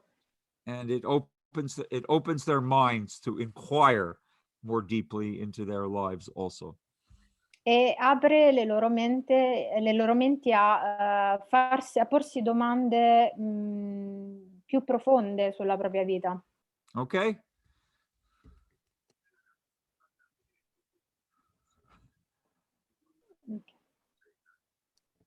Okay, another question, Grazia. E un'altra domanda. Allora, non so, adesso c'erano diverse domande, quindi è un po' complicato. Un pochettino. Grazie, c'è quella di Sara Bagliani che contiene una domanda che avevamo fatto noi come Pragma, Maddalena, un po' di tempo fa. Quella che comincia Questa qui in inglese delle 5:29, giusto? Sì, esatto, c'è l'inizio in inglese, poi c'è la domanda in italiano. Ok, vedo anche una domanda di Sara Gallazzo, quindi non so. How many questions? La mia era delle 4:30, quindi direi che è la prima. Ok, perfetto. Quindi facciamo questa di Sara Bagliani, giusto? No, di Maddalena. Maddalena, ok. Però mi diceva Luca appunto che contiene qualcosa. Va bene questa per voi, Maddalena, giusto? Sì, va bene. Ok, perfetto. So, Professor, the question is written in English here, and it's by Sara Bagliani. Okay, wait, let me find it. Yeah, it contains also a part of a question that Luca Nave made before. It's about peripatetic philosophy? No, we had that question. That's about No, dancing. it's the time of the question here in Italy is 5:29. I don't know if this can help you. Oh, I see 12:20. I'm looking at New York time. Okay, yeah, New York. 12:29 from Sarah. Yeah, from Sarah. Hello. I do not have a question to ask, but I don't understand the question.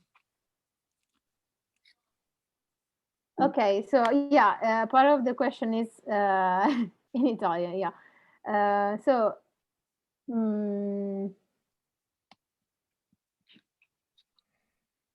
Datemi un attimo così riesco a fare una traduzione migliore, perché ci sono dei termini che faccio un po' fatica a tradurre.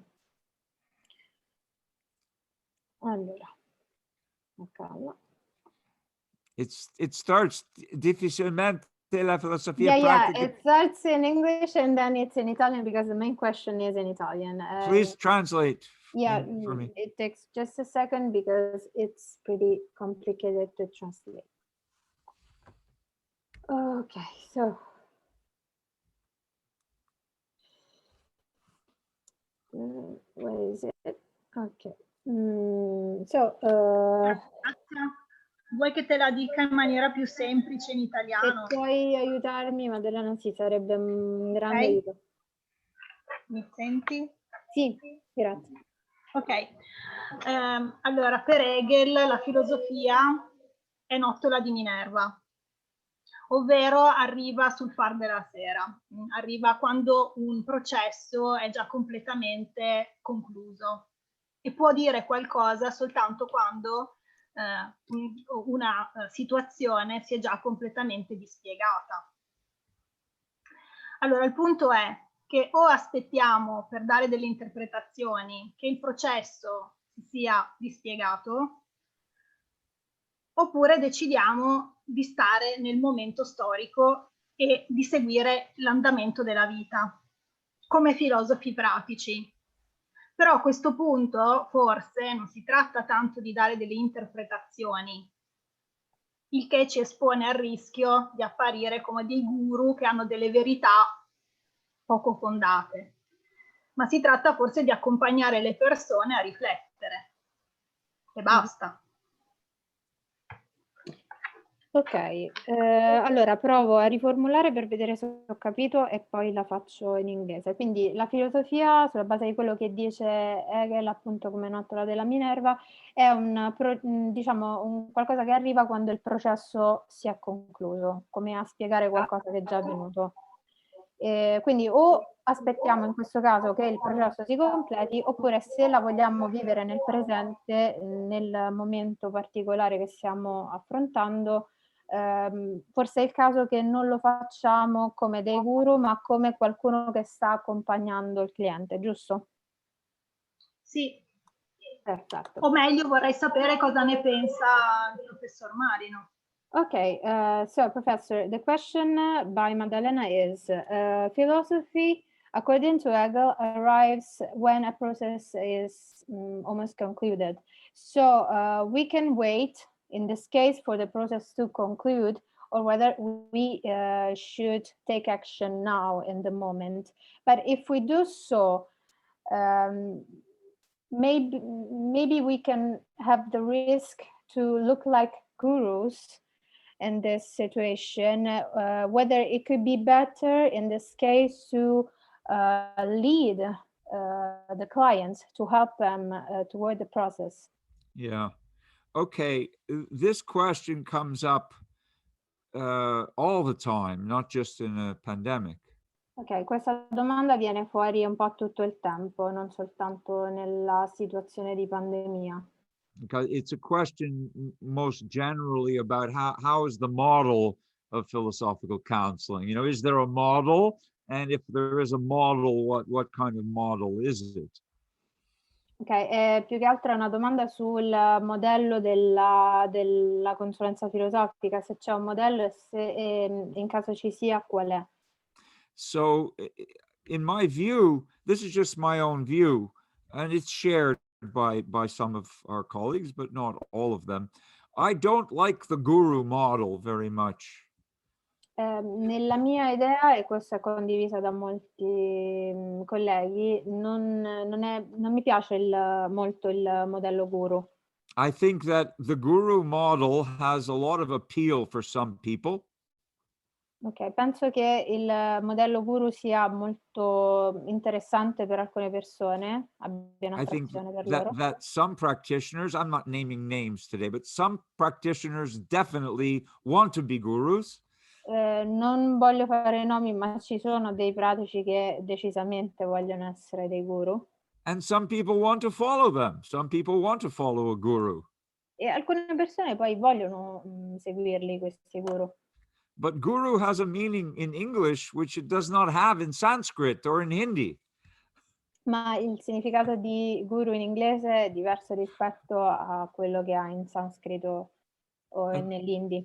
It's same in Italian. It has a special meaning which is not in the original, not in the original language. Anche in italiano ha un significato speciale che non è affine a quello originale. It's just a teacher. È soltanto un insegnante. So I prefer the model of philosophical practice as educational. Quindi preferisco il modello della pratica filosofica come educativa. Yes, we're not teachers, we're educators. Non siamo insegnanti, siamo educatori. So this general idea of education is what people need in their lives. As they go through life, we always need some education. Quindi l'educazione è qualcosa di cui abbiamo bisogno per tutto il corso della vita. And we provide this kind of service. Outside the schools, outside the universities, we're still providing a kind of education for people. E noi forniamo questo tipo di servizio. Al di fuori delle scuole continuiamo a fornire educazione alle persone. And the distinction is that, I wear the hat of a professor and I wear the hat of a counselor. So if I'm wearing my professor's hat, then in the classroom, I'm telling the students what is the agenda. Ok, lo dico perché io indosso sia il cappello da insegnante che quello da consulente, quindi in classe effettivamente come professore spiego ai miei alunni qual è l'argomento.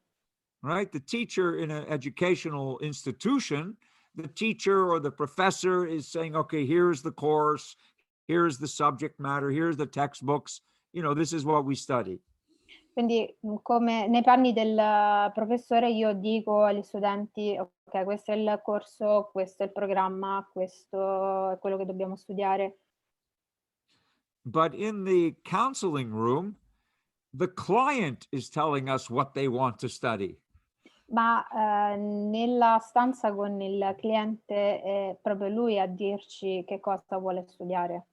The client is presenting the curriculum because the client is presenting the issues that they want to explore.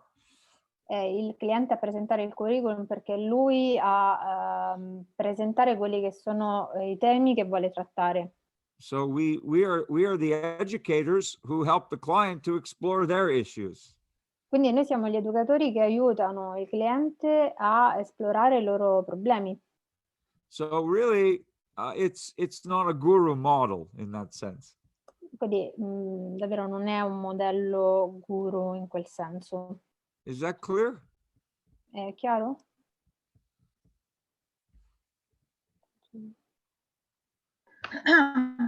Sì, è chiaro. E l'unica cosa mi viene da dire è che interpretare la pandemia senza avere ancora tutti gli elementi per farlo espone a dare delle verità non ancora completamente davvero filosofiche fondate, no? Quindi però da quello che ho capito non è una cosa che avviene questa nel counseling individuale, ma solo in una lezione. Sì, sì, se vuoi penso sia corretta questa interpretazione. Sì, se vuoi la posso rimandare al professore così magari approfondisce, non so. Sì, okay, grazie mille. So Maddalena was saying that she agrees with your point of view, but mainly probably in a relationship between the counselor and the client, a direct relationship like this, because in a situation like the pandemic we're living, it's really difficult on a more general sense, given truth about the situation to more people. Like we are not aware of what is going on. So how can we reassure other people about it? Well, I'm not sure that we're in the business of reassurance.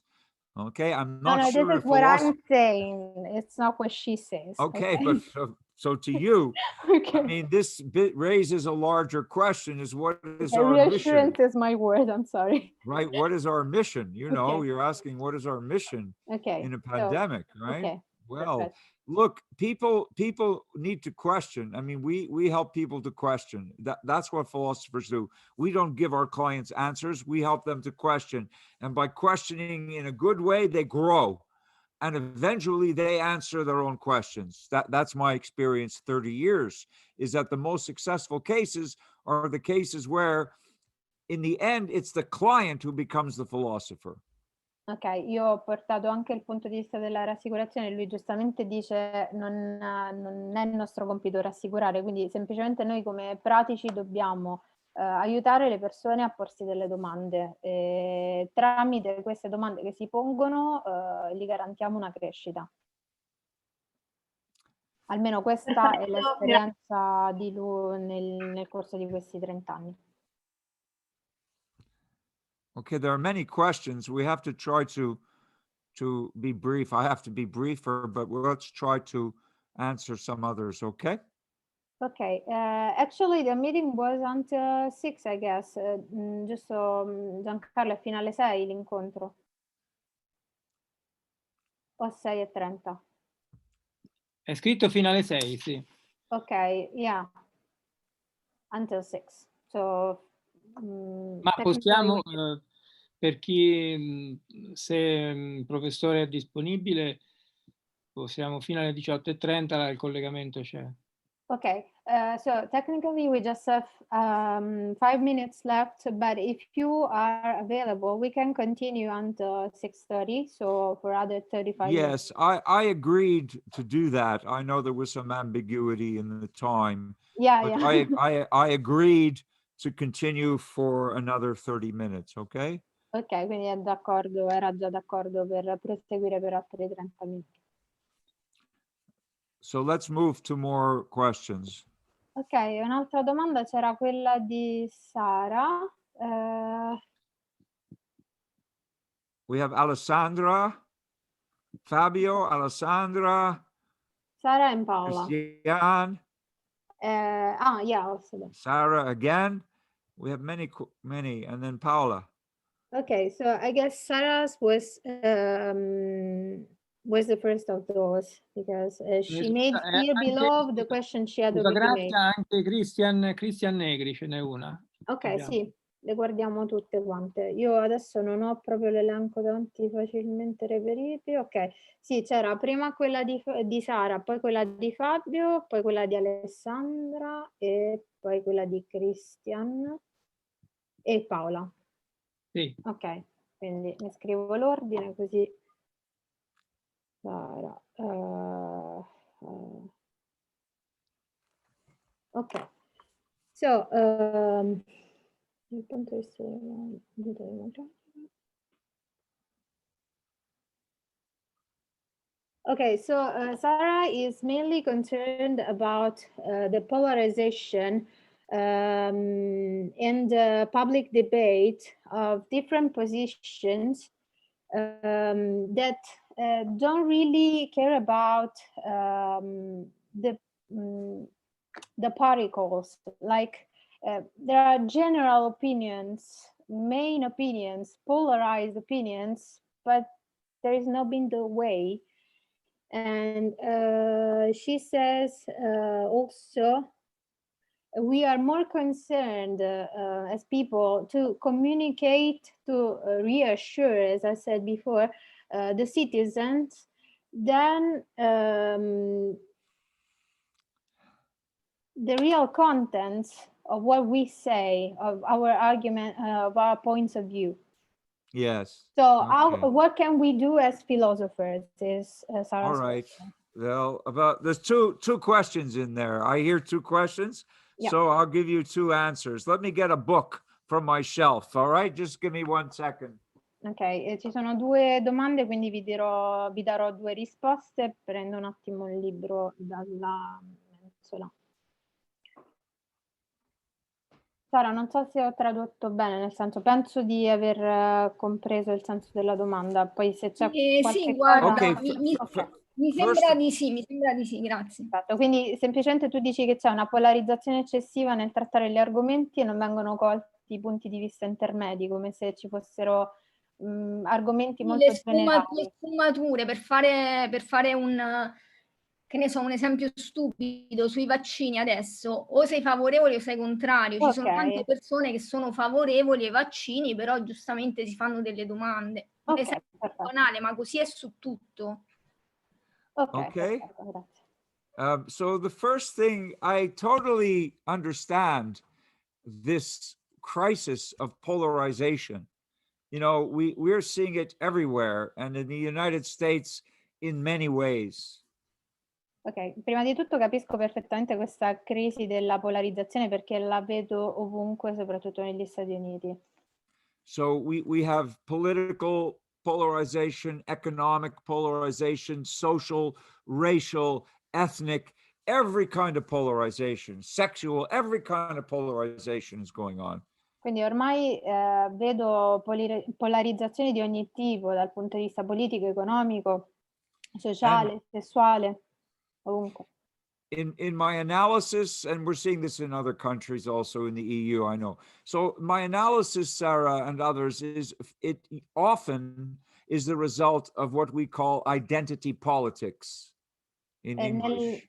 Nella mia analisi è quello che possiamo valutare come politica dell'identità. Do you have that in Italian? Does it mean the same thing? In italiano ha lo stesso significato? Abbiamo qualcosa di simile? Identity politics. Che io Politica identitaria. That's the phrase, okay? Identity politics. What it's saying to you is that you're not a human being. You're only a member of a particular subgroup, okay? But you're not human. Quello che ti dicono è che non sei un essere umano, sei un membro di un particolare sottogruppo. And your whole identity comes from your membership in some group. E che tutta la tua identità viene dal fatto di appartenere a questo gruppo. And you're not allowed to be human. E non ti viene concesso di essere umano. And it's a political formula. It's very ancient. I think you have it in Italian also, divide and conquer. Divida et impera. Isn't that the Latin? Okay. Yeah. Okay. Yeah. So how do they conquer us? By dividing us. Ok, quindi questo è, come dice appunto il detto divide et impera, un modo per conquistarci dividendoci. So what's the solution? Well, the solution is you have to bring people back. You have to bring people together. Undivide. Quindi, So how do we do this? Not easy, but people need to realize that we are first human, that we have some common ground. ok, quindi come possiamo trovare una soluzione a questo problema? Innanzitutto facendo prendere consapevolezza alle persone del fatto di essere individui, in modo tale che appunto possano poi unirsi spontaneamente. It's another term from Italy, umanista, right? The idea of humanism. Okay, this comes from from your Renaissance, and it's missing the whole curriculum. They've destroyed the whole idea of what it means to be human. And I'm really serious. That's a big challenge for us as philosophers.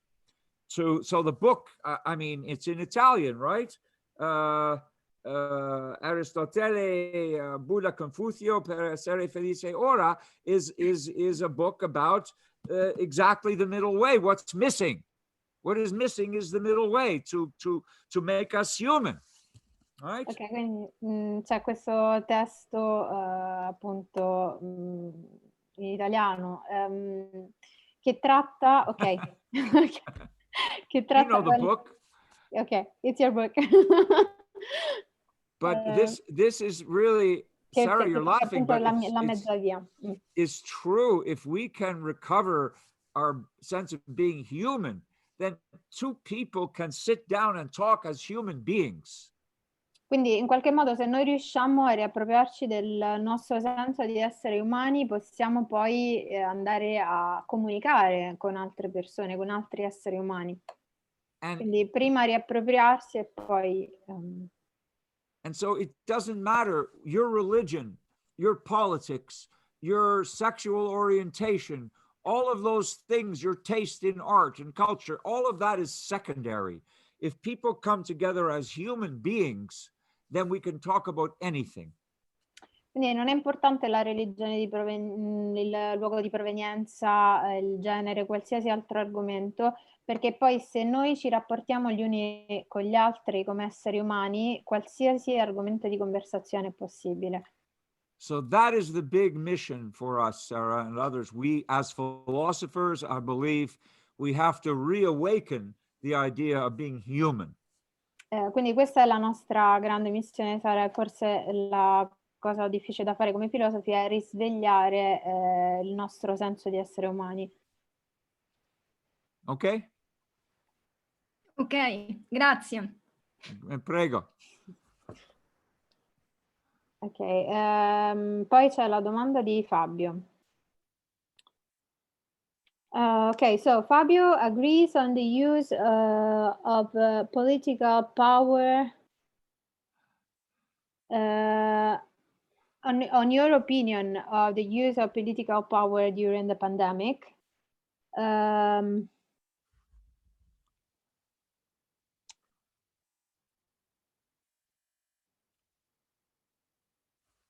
so according to this point of view, the action philosophy should take should be reinforcing the critical sense of citizens towards what is imposed from above. So basically, philosophy should reinforce our critical sense of what is happening, what government are doing. Absolutely, absolutely. But once again, it goes back to the same point. We don't have the answers, but we have the questions. And we have to encourage people to question.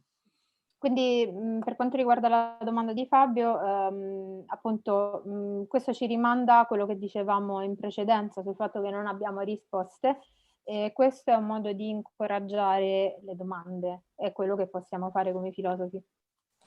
But it may not make you popular because you know, governments don't want you asking questions, they want obedience.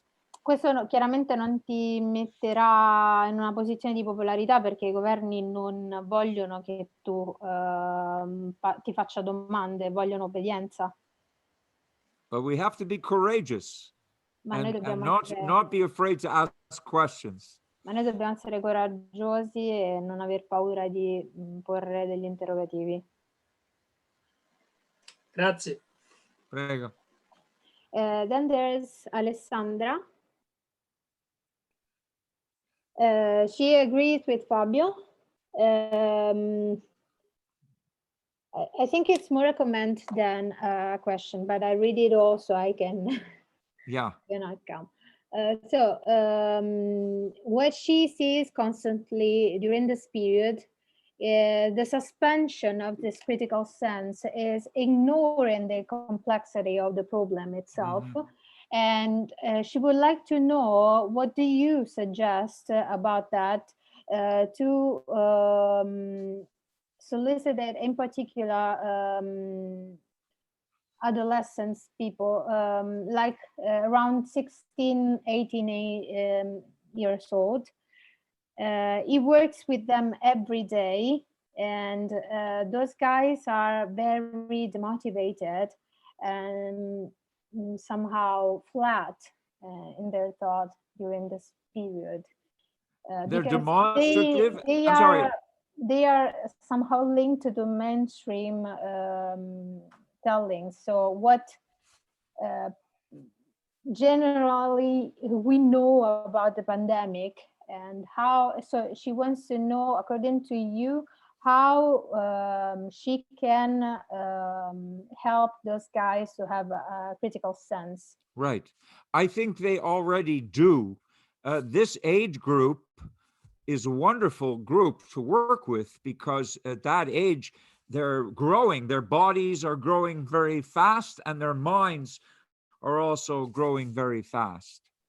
Penso che in qualche modo già lo facciano in realtà, perché per la loro età sono in una fascia d'età appunto in cui le loro menti si sviluppano con una certa rapidità.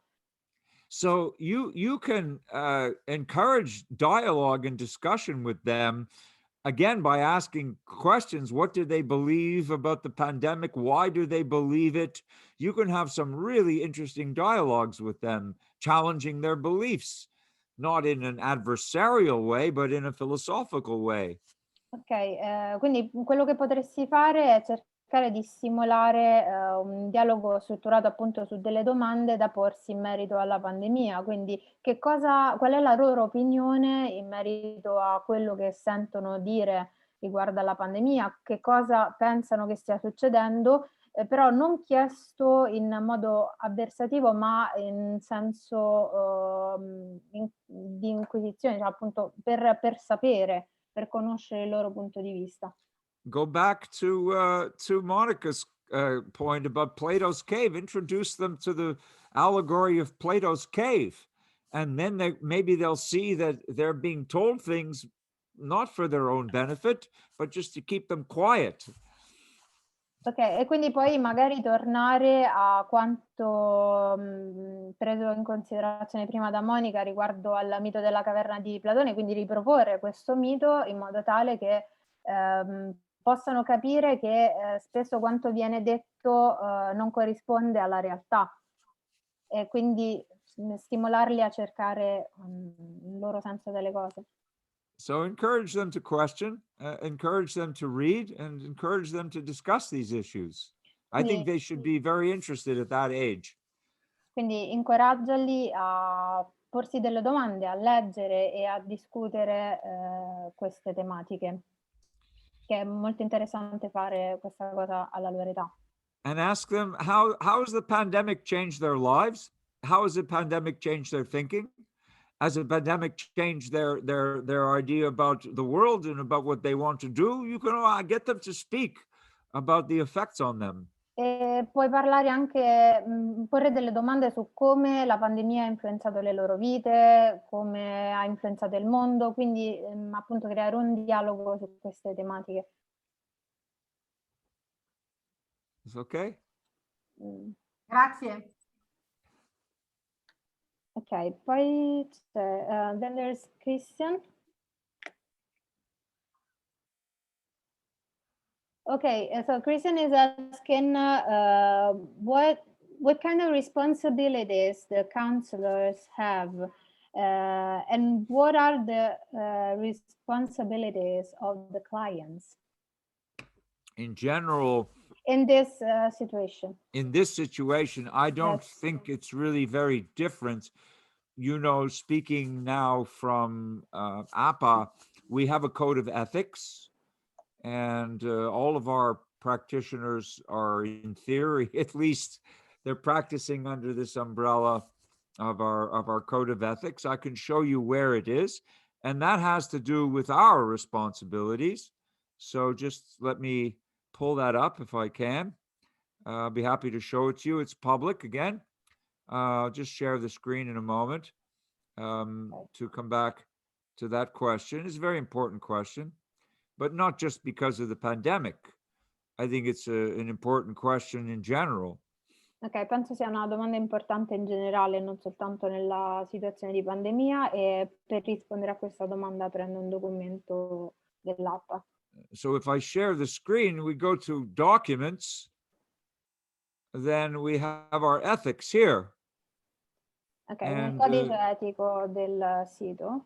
And many organizations have translated this. It's public, and if you want to adapt it or take part of it and translate it, this is our basically fundamental canons and the code, the standards of about 25 standards. And you can see this is the ethics of what's expected of us. And what's expected of us, it's under documents, okay? It's in the documents section of our website, the code. What's expected of us during a pandemic is not different from what's expected of us at any time. We are consistent. Our code is covering these situations. Quindi quello che ci viene richiesto quello che ci si aspetta da noi in una situazione di pandemia non è diverso da quello che ci si aspetta di noi in qualsiasi altro momento, ed è tutto riscontrabile in questo codice etico che è riportato appunto sul sito. What's expected of our clients is a different thing. It's equally important. Quello che invece ci si può aspettare dai clienti è qualcosa di diverso, ma è ugualmente importante. I can try and share another document with you. Just give me a moment, please. I'll try and find it. Vi mostro un altro documento, datemi un momento per trovarlo. And this is the document that I use with my own clients. E questo è un documento che io uso con i miei stessi clienti. It's called informed consent form. I will type in English. Ok, vi scrivo in inglese come si chiama. It's called informed. This is a typical thing we use in the US for any practice, that before the practice, it's supposed to be for everybody, but it's, hang on, everyone. Okay, I have to retype it. It's called informed consent. È il consenso informato. Yeah, you have this. So before we start counseling anything, service begins, the client reads the consent form and agrees to it. They have to agree to it. And we're expecting them to talk to us truthfully about their situation. Ok, quindi noi firmiamo una sorta di consenso informato quando iniziamo una consulenza con loro, quindi ci aspettiamo che ci presentino una situazione reale.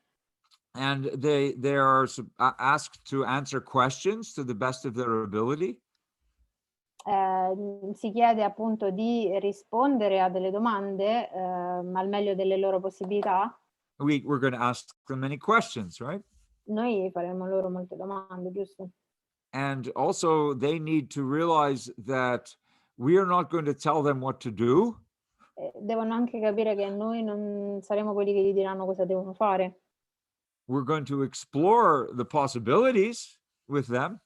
Andremo ad esplorare con loro le possibilità. We may discuss the implications of different choices. Possiamo discutere le implicazioni delle diverse scelte. But we're never telling them what to do. They have to decide what to do. Ma non gli diremo mai che cosa devono fare, devono decidere loro cosa fare. Or not to do. O non fare. Okay, and in the end, also, it's important, it's in the form that there are no risks. Philosophical counseling is positioned by the insurance companies also that we carry insurance as counselors, but it's the lowest risk category. There is no risk talking to a philosopher. Poi nel consenso informato, insomma, è opportuno anche riportarlo, non c'è nessun rischio, cioè noi siamo proprio tra le categorie con più basso rischio, non c'è nessun rischio a parlare con un filosofo. Well, maybe a very big risk. O magari ci può essere invece un grande rischio. The risk of thinking. Il rischio di pensare. The risk of waking up. Il rischio di svegliarsi. The risk of getting out of Plato's cave. Il rischio di uscire dalla caverna di Platone. But as far as the politicians and the lawmakers and the insurance companies are concerned, it's not risk. They see no risk. Chiaramente nell'ottica delle compagnie assicurative, insomma dei governi, non c'è nessun rischio. So there's no risk, and also there's possible benefit. Oltre a non esserci rischio, c'è anche un possibile beneficio. We say, there's definitely a possible benefit. Your client should at minimum, the client will have a deeper understanding of their issues. Chiaramente se diciamo ai nostri consultanti che possono avere dei grandi benefici, saranno anche molto più consapevoli di quali sono le loro problematiche. And in the best case, they will have more empowerment to decide what to do with confidence and with some conviction, with some philosophical principle. Quindi avranno anche uno stimolo maggiore, insomma, nel decidere che cosa portare alla consulenza. So you get the idea. So we have our ethics for the counselors, and then we have our informed consent for the clients, so they understand what kind of service this is. It's educational. We tell them we're not psychotherapists, for example. We're not diagnosing them. It's educational service. And, this is what we do. Ok, quindi da una parte abbiamo la nostra etica come consulenti, dall'altra abbiamo come per il consultante il consenso informato all'interno del quale può trovare tutte queste informazioni, quello che facciamo noi. Okay, of course, it's a little more complicated because we also have a scope of practice. We have defined, so what is it that philosophers are really doing with respect to certain issues? Ok, quindi noi abbiamo chiaramente uno scopo educativo, diceva prima il professore, perché appunto non siamo psicologi ma siamo filosofi, e poi abbiamo uno scopo anche pratico.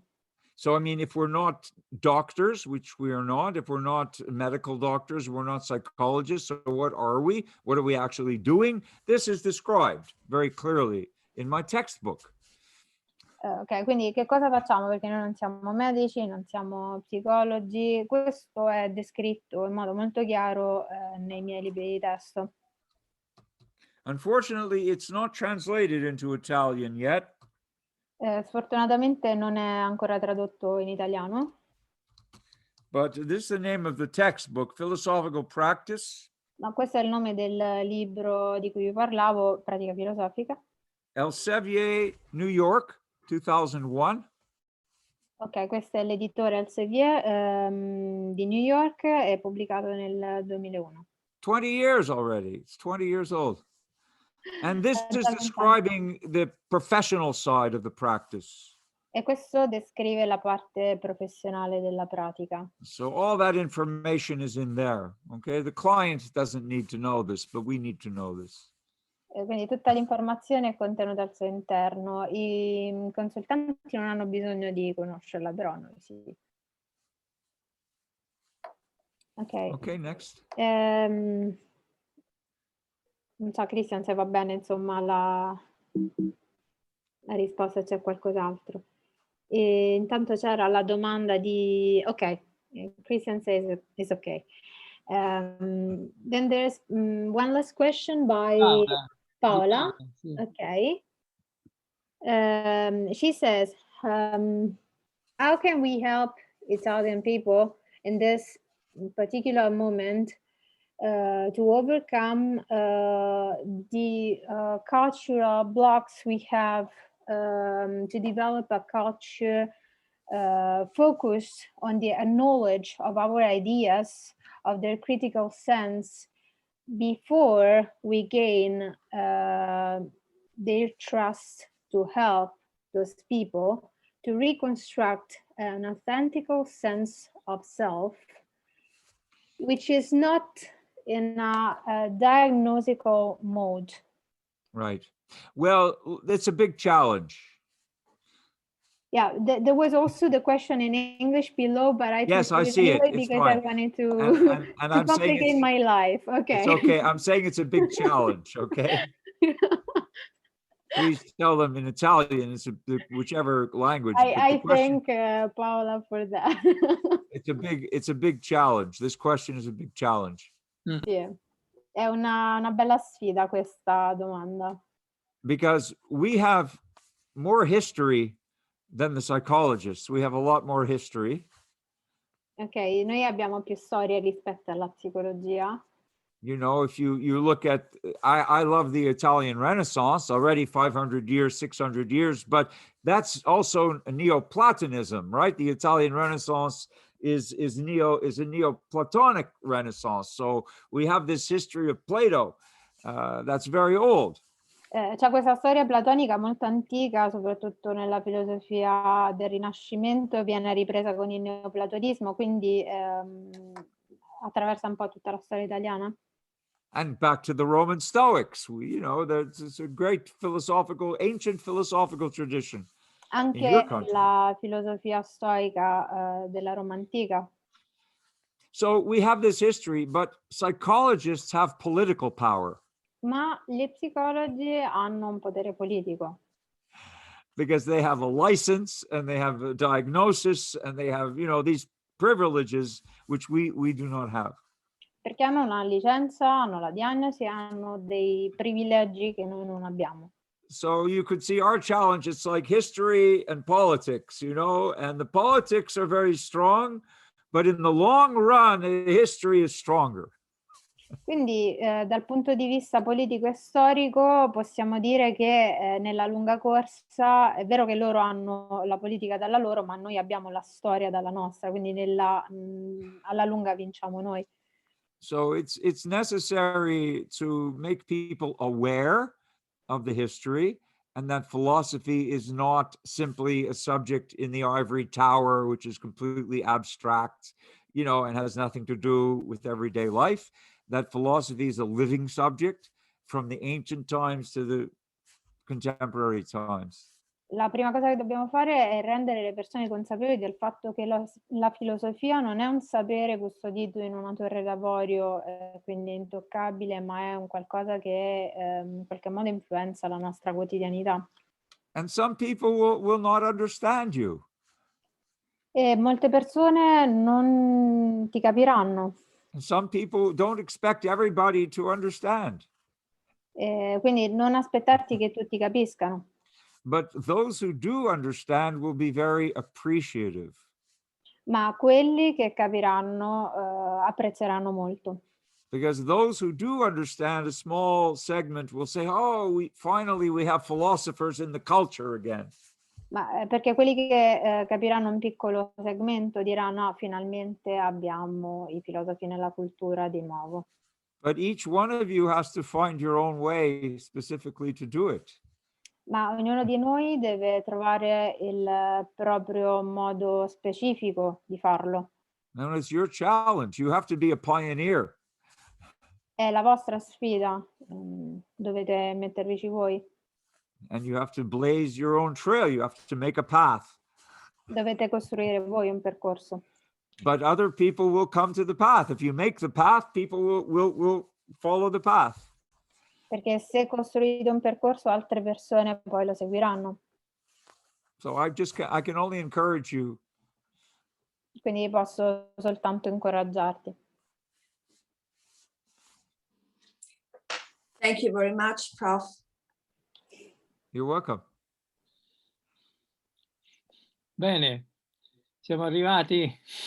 Grazie moltissimo a Lu per questa, direi proprio stimoli, lezioni, anche con le frasi precise, nitide, no? Con cui ci ha dato la sensazione proprio che la filosofia è proprio la cura più profonda e più efficace, no? Questo credo proprio dai casi a cui ha accennato, da quello che ha detto, e quindi ci ha fatto una carezza e anche un incoraggiamento molto, molto forte, molto importante. E poi ringrazio anche per la modalità partecipativa con cui ha condotto tutto l'incontro.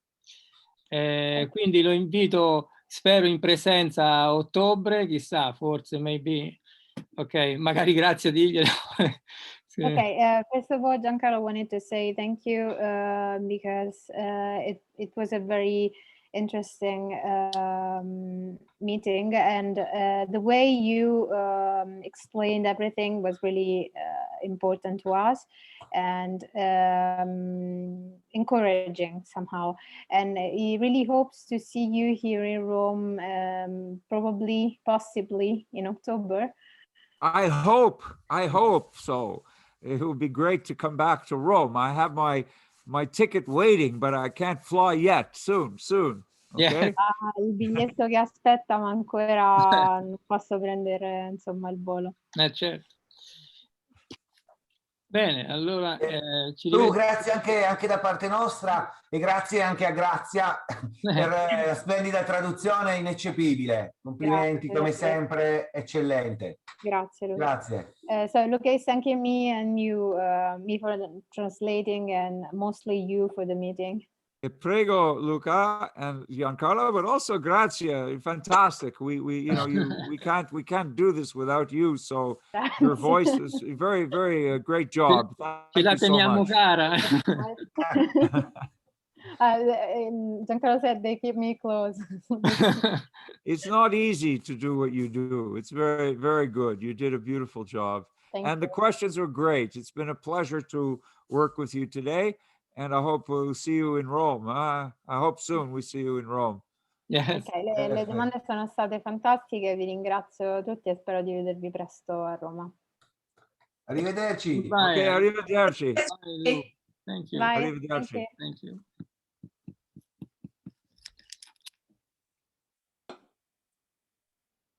Ciao Luca.